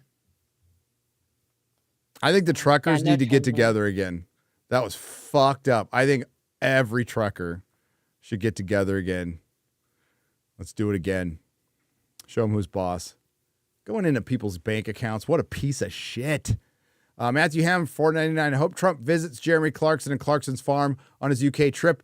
We need Prime Minister Jeremy Clarkson and a new show, Clarkson's Kingdom. I'm down with that. Or Esther. Esther from Piers should be the Prime Minister of the UK. She's hot and based. That's good enough for me. The God of Gravy for $4.99. Also, nice jacket, Gary. Thank you. Thank you. My wife got it for me. Looking for John Pertwee's Doctor Who and that thing. If he was a American, of course. Maybe I can use this for like some cosplay for Doctor Who. Shout outs to Vivek and the first FNT guest in the government. I think you're right. Vivek was a guest on FNT. Can you get him on again? Dude, what's insane about it is when he comes on, you know what Chrissy says? I was craving a Slurpee. Oh my God. I forgot about that. I was craving a Slurpee, and he laughed. Gumidali for 20 Norwegian krona. Congrats, Yanks. Here's hoping lessons are learned. Yeah, oh God, please. The Joker's voice. What's up, brother? For $5. Can't wait to see y'all in Vegas again. Yes, X-Ray wrestling is real. It's just another form of choreographed entertainment. Hail to the fellowship, but it is real. Yes. Yeah. And when it's good, it's fucking fun. And people look at it as lowbrow, whatever. The old days of the WWF with Hulk Hogan and Roddy Piper and Piper's Pit, and then leading up to like, I didn't get in the Attitude Era. Was it the Attitude Era when the Undertaker was around? I kind of stopped. I kind of dipped out in the early 90s. But I fucking love it. And I went back and watched WrestleMania 1 and 2 the other day. It was great. How many male feminists will finally get to take care of the women they have been stalking tonight. Oh, well, Oh my God. they better hurry because there's going to be consequences in a couple months. Rest now, Peanut and Fred. You have been avenged. Ray Gonzalez for $2. Indeed. Thomas Pickett for $2. Celebrities are being paid, but not in money. Yeah, it might not be money. It might be something else, Thomas. You are absolutely access. Access. We'll call it access, Thomas, just to be semi-safe. This is probably demonetized. Anyway, Ida Thorne for 100 Norwegian krona. I have a theory that the Democrats saw the first debate and knew whoever was going to go up against Trump would be demolished, and that's why they picked her. She would never be able to save faces. Yeah, she was a sacrificial lamb. We've all said it. She was run up, and if they win, hey, holy shit, America voted this dumb bitch in. Man, we got a puppet, like a full-on puppet now. And if she loses, no. Actually, they gained by getting rid of Kamala because she was vice president, so she would feel like that they would have to, use her first. Now she's gone, and they can pick somebody better in their eyes. And that's why you get Tim Walz from Minnesota, which isn't even a swing state. Like, it made no. The only thing that makes sense is they're like, we're just going to roll out these two retards, and if America's retarded enough to vote them in, great. If not, we'll live to fight another day, and we'll just fight Trump for 4 years. Listen, fighting Trump was very good for CNN. Remember CNN's rating? CNN was in the fucking tank, and then Trump went in the office, and they got a spike in ratings. And then when he was gone, they went in the tank to the point where they got rid of the guy who ran CNN. Yeah, Zaslav needs to completely change it. Cyber 76 for $5. We've got one. We've won for Gary, Jeremy, Chris, America, and Tommy and Gina, who never back down. Never back down. Bendix Star for $1.99. Saw all your posts on Twitter. I'm glad we won. Cheers. Monty G for £6 British. Thank you, Gary and Chris, for talking about the rot in the media. I was really lonely with my opinion, but listening to you feels like coming home. Cheers. Aw. Thanks. Equality 72521 for $10. Need to get a couple people live streaming from an airport with a Bon Voyage sign wishing all the celebrities a safe trip out of the country. Yeah, if we want, I will help you pack. Just let me know. I will help you pack. I'll start a GoFundMe. If we can expedite this process, please let me know what I can do to help all you celebrities fleeing to Canada or wherever the fuck you're going. Fuckity bye. Disaster area for $4.99. Congrats, guys. Wish this could happen in the UK. LOL. Now can Elon buy Disney and give them the Twitter treatment? God, I wish. Hi, Q.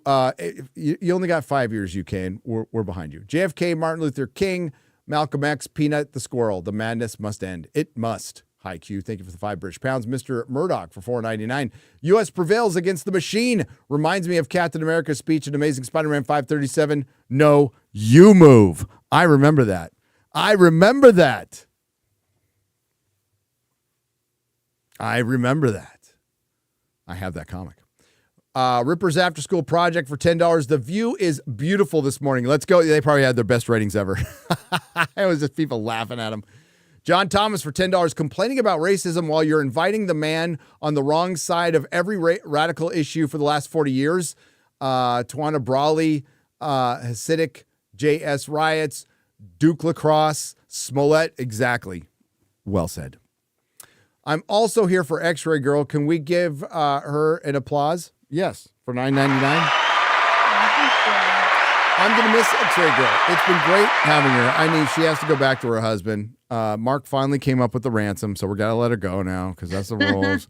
But no, it's been great. I've said it many times, the idea of a content house is the ninth circle of hell for me. I would never like it. I've literally been around people since Peru. And usually I spend large amounts of time by myself in this room. It's been great.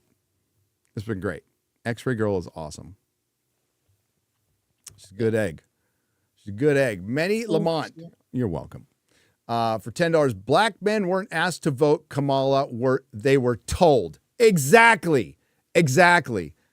I didn't comply, and many others didn't either. Thank God. Thank you, Manny. And motherfuckers talking to you like you're some hive mind. It's so degrading and insulting. NKB for 10 has gifted 10 Nerdrotic memberships for 50. Hail! Father Time for $10. Gen X single-handedly defeats first and probably only Gen X presidential candidate ever for being a poser. May be the next Gen X thing will have done. Yeah, because JD Vance is a millennial, right? I like JD Vance. Stop watching crap. Watch Tulsa King. $1 for $5. I second that. I second and third it. Grand Wazoo 42 for 10 euros. You can fool some people sometimes, but you can't fool all the people all the time. So now we see the light. Hollyweird and the legacy media is so done, and they know it. Fuck them.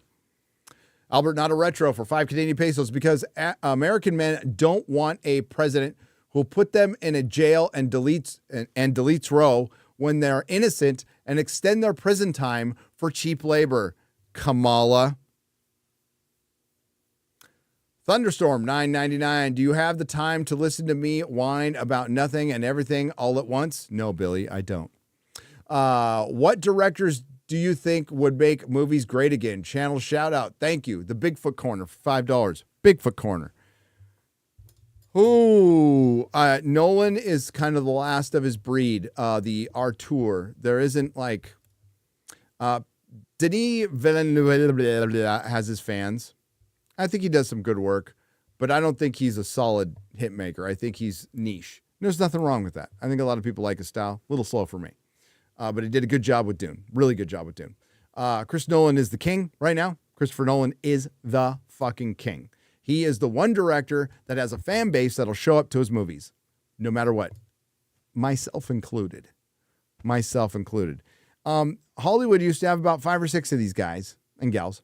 Now they have one. Who's up and coming? I don't fucking know. I honestly don't know. Which is bad. You might have some suggestions. I'm forgetting his name, but the guy who directed Alien Romulus, as long as he doesn't write shit, I like his directing style. I think it's good. I think given the right thing, he can be very good. Did you see Sydney Sweeney voted for Trump? White girls for Trump. Yeah, I think her dad's based. So good for Sydney Sweeney. She also changes her own oil. So that makes her dad even cooler for teaching his daughter to do that. Working on her own car. That is fucking based. So hail Sydney Sweeney, hottest woman in Hollywood. Cool Wars for $5 Australian. Someone please make the scene of the ending of the Return of the Jedi, Trump looking back at the ghost of Corey and Peanut and Fred. Rest in peace, Corey, by the way. There needs to be some huge dedication to him. Some memorial for him. His poor family. Ugh. Steven for $3,000 for $2. Why is Carrie Smith not on FNT now Az is out? We'll have Carrie Smith back. She was in Europe. But we'll have her back. Az is welcome back anytime he wants to come back. The insanity started with Harambe and it will end with Peanut. You are right. Keaton Coon. Hickory Chip for $2. Send Hollywood to Mexico. Mark of Reality for 10. Well, Hollywood's going to a lot of places outside of Hollywood. The only people who've made internment camps in the U.S. are leftist Democrats. 4-term FDR did race-based internment camps, and 1-term Biden floated the idea during the coup era. Mark of Reality is 100% correct. I'm going to applaud that one. Scott Kerr for $10. Benny did a compilation of leftist news outlet Meltdown. No joke. Chick from MSC said that none post-secondary educated citizens are too ignorant and dumb to know what's good for them. Know what's good for them. Okay. Elitist much? Hazler Scott for $5. True crime stimulates the, what is that? Amygdala. What's an amygdala? It's a part in your brain. Yeah. And what's it do? I can Stimulate? Google that. No, okay. I just because you're an X-ray technician, I thought you knew everything about the brain. Come on. No, not everything. I don't And know. creates a sense of excitement at a base level in an otherwise banal existence source. I'm a therapist. There you go. Thank you so much. You give us hope with the election. Cheers from France. Biano, thank you. I'm going to visit France, but not go to a city. I want to go to your country. Trump winning made me $5,000. Now need Chris to keep me updated on what he thinks of Wicked as soon as he sees it so I can make the right bet. America lives again. Yeah, you'll have to ask Chris. You'll have to ask Chris.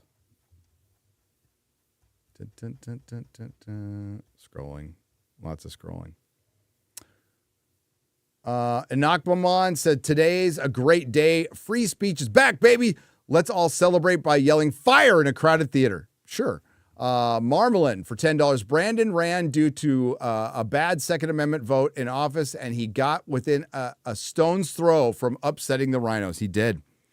Neil Horn for $5. Hail the Nooner guys and gals. Should J3PO have a position in the Trump administration?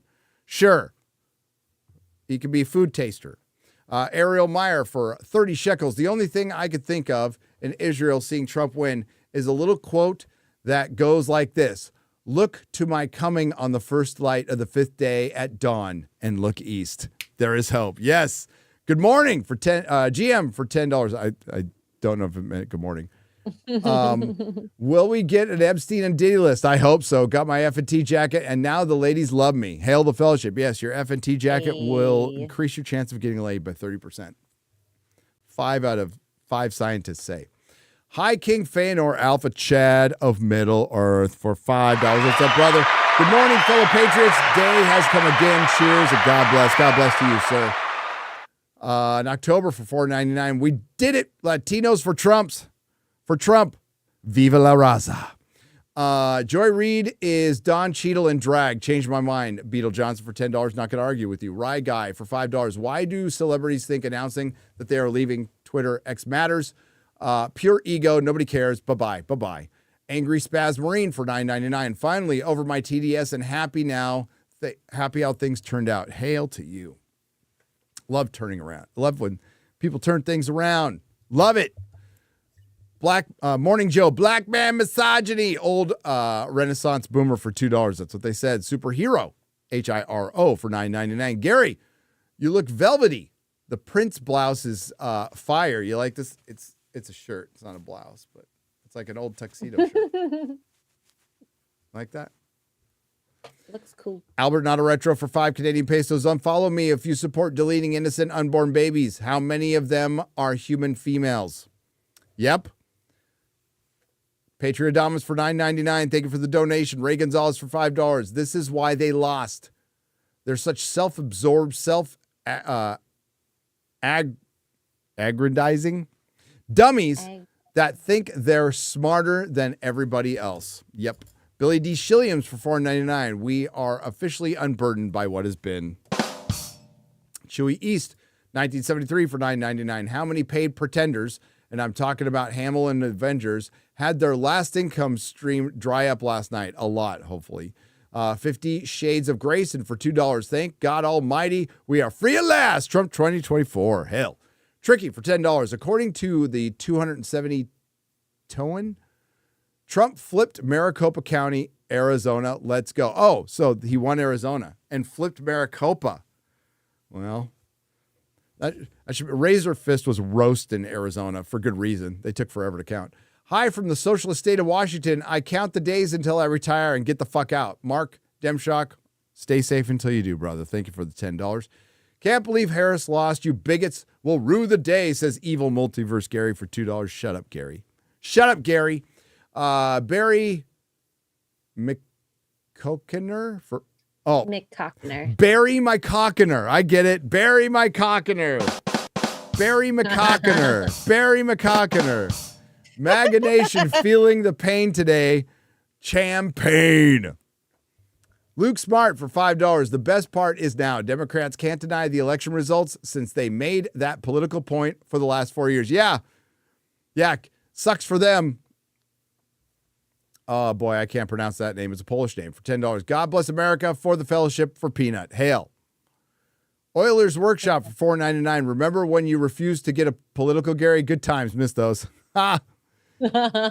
I'll be back to that tomorrow probably. But big difference. This was political and cultural. Political and cultural.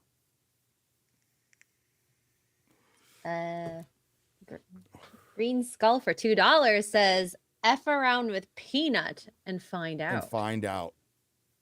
Yeah, they did. Albert Not a Retro for 5 Canadian says, when it's Clinton or Biden, it's a lie. When it's Clance, Thomas, Brett, Kavanaugh, or Donald Trump, it's true. Get with it, Gary. Sheesh. I know. I'm out of it. Noveski for €5. Hey, Gary, different politics, but I love your channel and your view on Hollywood, etc. Fuck Trump, but love for Gary and Chris. That's fine. See, and you're welcome here.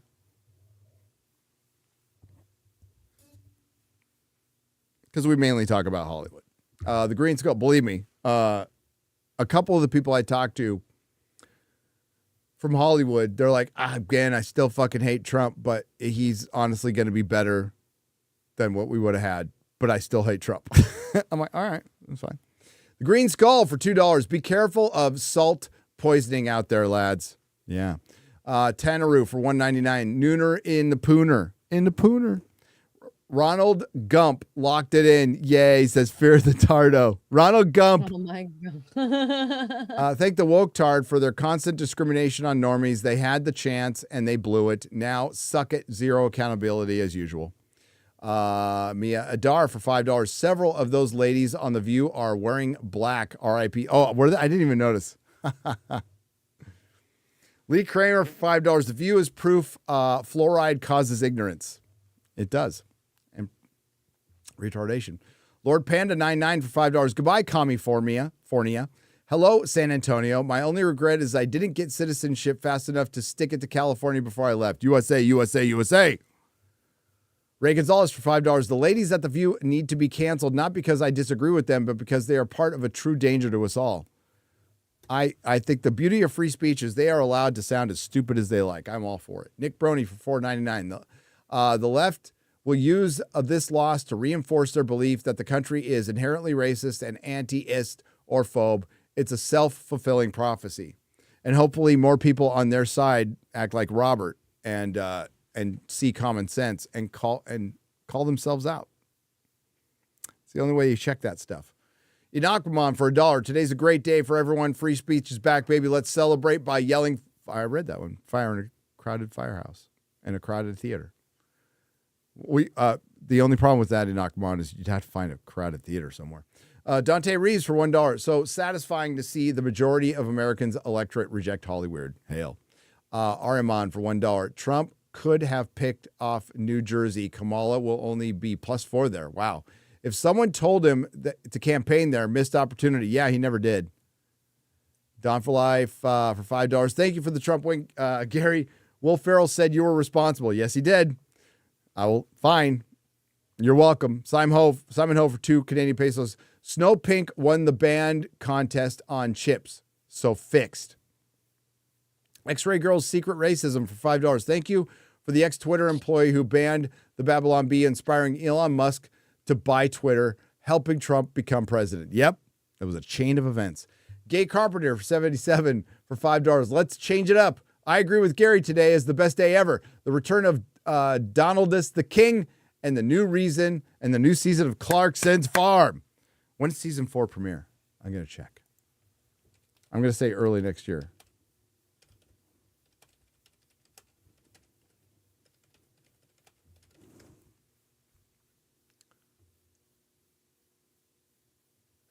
Airs next year on Prime Video, but when?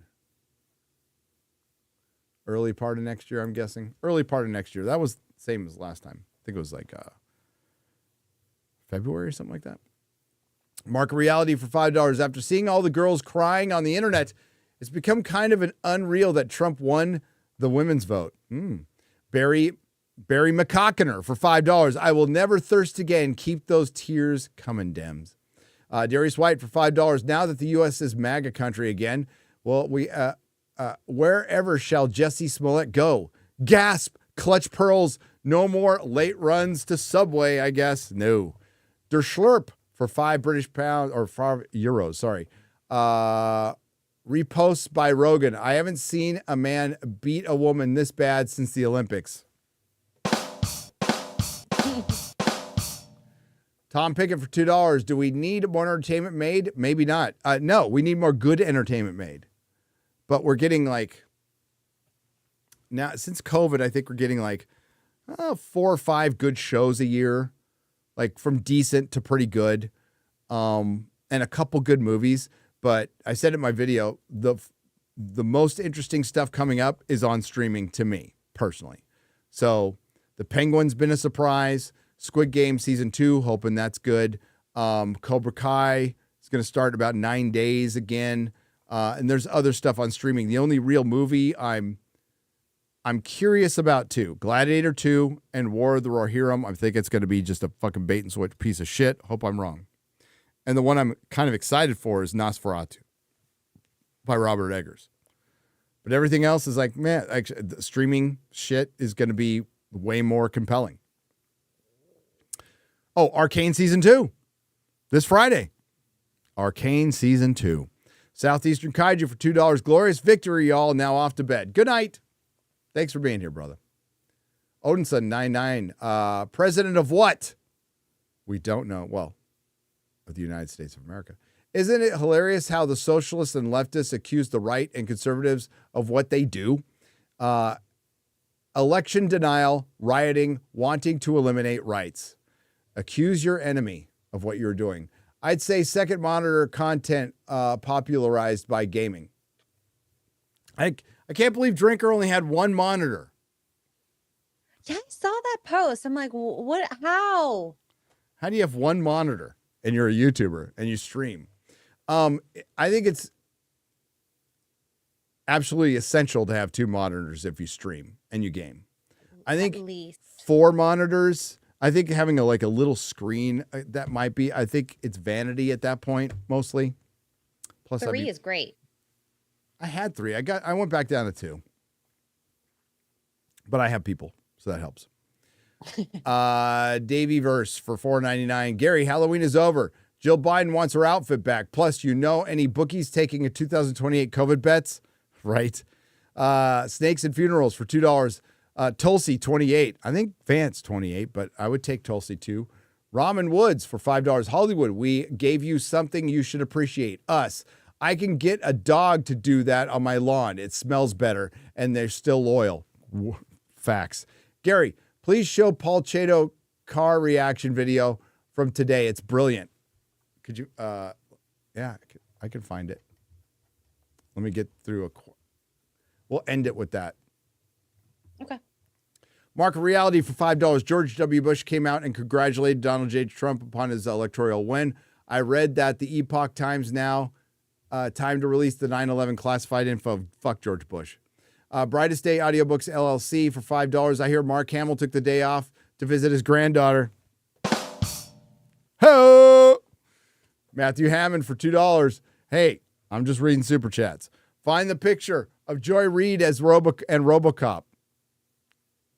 Is there one out there? Is there a meme?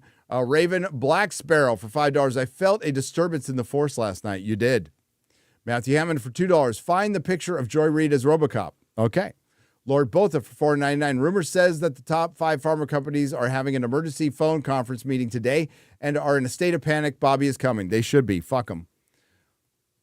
Spartan Bot 1001 for $5. Friday the 15th is opening day of firearm deer season in Michigan. I'll see you at the GRCC, Gary. All right. And get some venison for me. I like venison. It's good. Alpaca was good, X-Ray Girl. Oh my God, I would love to have more alpaca. Yeah, it was good. But you and we're getting, because you requested Texas barbecue. Yes. And we haven't had Texas barbecue yet. So we're going to have some we're actually driving a little ways to get some proper Texas barbecue tonight. I can't fucking wait. Can't fucking wait. Jack Parker for £5 British.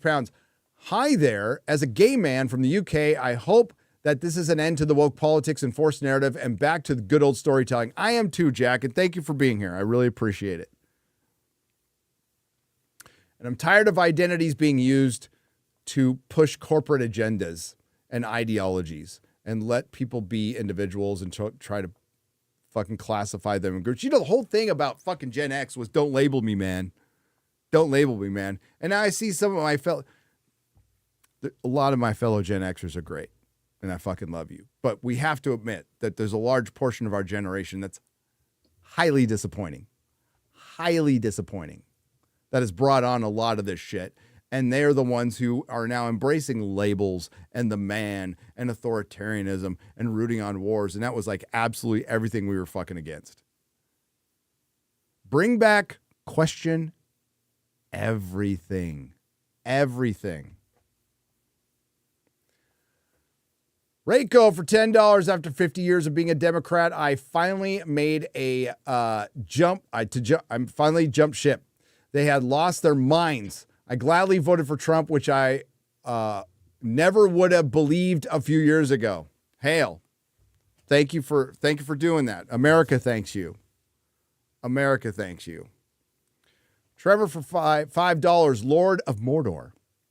Get in contact with Archcast for FNT. I love Archcast.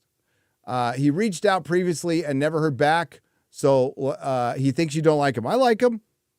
Where did he reach out? I didn't see it. Did he reach out, X-Ray Girl? Not that I'm aware of. I like him. Yeah. I don't see every message. Sorry. It gets kind of crazy, and I'm just one dude. But I do apologize. I'll reach out to him. Reach out to him. Kaleoth for $5. Trump's lasting legacy would be to divorce LGB from the rest of the world word salad as the rest hijack the movement they are not a part of. I could not agree more. To personally enrich and push an agenda to raise themselves up and destroy everyone else. Why so filled with self-hate? Yeah, it's okay to be gay. But they needed something else. Beaver Gladiator on the Streamlabs side for $5. Buckle up, guys. We have a long way to go until January. Rats are deadly when they're backed into a corner. Word. M.M. Martin or Martin 261 for $4.99. Gary, the average citizen lives here for 18 years before they can vote. Immigrants shall wait 27 years before they can vote. They didn't grow up here. There you go. Big Mac for $4.99. Joseph McCarthy was wrong about nothing. Hail Gary and hail MAGA. Anthony for $5. Sad that Lily Tang lost. Would gladly take her over the people she escaped from. Yep. She'll live to fight another day. I love Lily Tang. She's great. Aiken for $7.99. Get on the low carb down under YouTube channel. Carnivore, no carbs, sugar or seed oils, meat and fat helps autism. Carnivore diets help. Yeah, we have our son. That's pretty much all of my son eats is meat, and we try to keep him off of breads. I've eaten more bread in the last 2 weeks than I have in 6 months. That's going to change because we've been traveling and stuff, but it's not a lot. Matthew Hammond for $2. Emergency meeting at the top 5 farmer CEOs today. Good. I hope all their fucking testicles fall off. Matthew Hammond for $2. Emergency. I read that one. Jason Arks for $5. I love you guys, and thanks for standing up for all of us. Grace is in the middle of a epic hope session on her channel right now. I saw her tweet where she's like, "So the mainstream media is like full of shit." It's like, welcome, Grace. You're almost there. Tenero for $4.99. Hail the fellowship. Hail to the Patriots. Do you like my Batman painting on Instagram? Tenero. I don't know. I have to look at it. I will look at it, though. Welcome to the age of my wife will have to find it for me because I don't go on Instagram. Sean for $5. Welcome to the age of alternate media, friends. I don't think it's hyperbolic to say, or hyperbole. No, it's hyperbolic.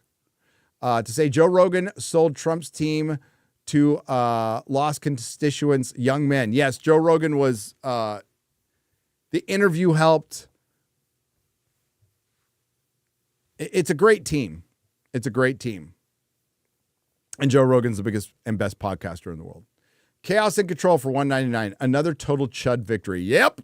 Mark Demshock for $5. Watched One Piece live action because of Gary. Loved it so much. I binged the whole anime. Your lounge lizard attire today, not so much. Oh, come on. You like it. Oh. Keep doing what you're doing. It's fun. Yeah, don't worry. I usually just dress in T-shirts. I thought I'd dress up for the occasion. I'm getting dissed for it now. Gary, was Will Ferrell talking about you? No, but I'm certainly going to use that clip a lot now. Bio 1656. Matthew Hammond for $2. Representative Thomas Massey will be Secretary of Agriculture. Hashtag win. Fuck yeah. Love Massey. Tim Burchett. Fucking love him. Rand Paul is going to be out there. Oh, God, it's going to be great. Ron Paul. Oh. Madi, how would I say this? Mashi? Madi Maishi or Maish has gifted one Nerdrotic membership for $5. Thank you. Orgiganton, as Jeremy would say, for $1.99. Hail to you both. I miss HEB every single day. How could you move away from HEB? I could never leave Texas because I'd have to leave HEB. X-Ray Girl. It's gonna be. I love HEB. I don't want to leave. And Costco. There's the two favorite stores all in one city. You took me to Costco's. I told you, it was the first time I've been there since before the pandemic. And what did I find? A giant fucking awesome safe I want to buy. It's like, do I need it? Sure. Good price, though. It was a good price. Yeah, I wonder if I can just go get it, but I need my son here. Kamala lost so bad, FEMA sent her a check for $750. Yeah. Earl Starbuck for $5. Hooray for MAGA and Hail Nerdrotic. What are your thoughts on the Rohirrim anime? I was optimistic until the trailer came out. Same here. Dog of War for $1.99. Congrats from Hollywood. Must be sweating. Hollywood must be sweating. Thanks. Yes. Sparta Chris for $10. What will also help American consumers is to break up with that old 4 companies. 3 are foreign owned. Control over meat production in the U.S. If you can buy local meat. Yes, I try to buy local meat. I do. Rated M for $4.99. 2016 Trump was A New Hope. 2020 was Government. Was The Empire Strikes Back to 2024. It's Return of the Jedi. When are y'all having Troy Duffy on from Boondock Saints? Well, that is in the works. I have to email him today. I will email him today. Chris put me in touch. I'm kind of nervous about it because Boondock Saints is one of my all-time favorite movies. But yes, we are working on getting Troy Duffy on a Nooner episode. Hope you like it. Anonymous for $5 on the Streamlabs side. Loved how you referenced Ron Paul and a boner for a year. I'm with you. Yeah, Ron Paul's my favorite politician. Period. You want to know what my politics are mostly like? Ron Paul. And the Fed. Taxation is theft. Dane for the last one of the day for $5 on the Streamlabs side. Hey, first time catching you alive and first time donating. Thank you. We'll be gentle. Here's something crazy. I recently watched the play of Rocky Horror Picture Show, and I just remembered thinking to myself, wow, that's mild compared to today. Thank God Trump won. Yes. The Rocky Horror Picture Show, inside of a cult movie, has a really interesting message about the loss of innocence and the cost of debauchery. Ted S. for $5. The reason Hollywood can't find good actors is they are all reporting the news. Oh, Ted. That's good. We're going to get out of here. X-Ray Girl, what do you got coming up? Food. I'm going to eat such good food tonight. Yep. And I'm very sorry, but we won't be streaming the rest of the Rivendell Lego set. It'll just be easier to try to finish it tonight as best as we can before I leave as quick as possible. But I will take a picture on Twitter if you guys want to see it. And yeah. That's awesome. Home time. Check out, is Chris live streaming already? Oh, not yet. But Do we want to raid that? We typically raid Rip Az? and the Silverback. Okay, let's raid them. It's gonna be on Ripa's channel this week, so You could make sure you choose say hi between. from us. Yeah, watch them both. Like you get. That's what you need 2 monitors for. I watch multiple streams at a time. Watch Yeah. them both. Yeah. I hope Chris has a safe trip to Las Vegas. Thanks for everyone. We had a huge show today. Thank you very much. I'm glad to be back. We'll be back next Wednesday. Am I going to be in Wisconsin next Wednesday? You're going to be traveling Thursday, so Okay, so I'll be here next Wednesday. I'll be here next Wednesday. I'm going to start working on my Penguin review, and maybe some other videos. We don't know. We'll see how the day. We'll see what happens to the day. But I'm tired. I'm fucking exhausted. So I'm gonna sit on my ass and look at Cope all day. That just sounds fun. It just sounds fun. And hail to Benny. Benny had like the huge crowd. Benny Johnson. Fucking massive crowds. And Jeremy, like the stream last night with Jeremy was an all-timer, man. I had the best time on it. It was a funny stream.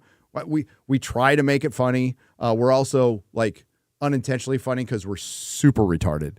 But great dual stream with Jeremy last night. Thanks for having me on. Thanks everybody who supported us.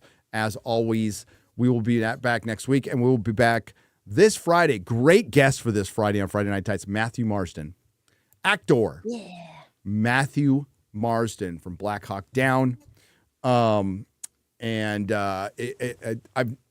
known Matthew for a little while now. It's taken us long enough to get on, but damn it, we're happy he's going to be on. So have a good day, everybody. Remember, hang on to the link. It's going to be unlisted. Otherwise, it'll be uploaded on Nerdrotic Live, and it'll be available on Spotify and all your favorite podcast places tonight. Yeah. And we'll see you guys next time. We'll see you guys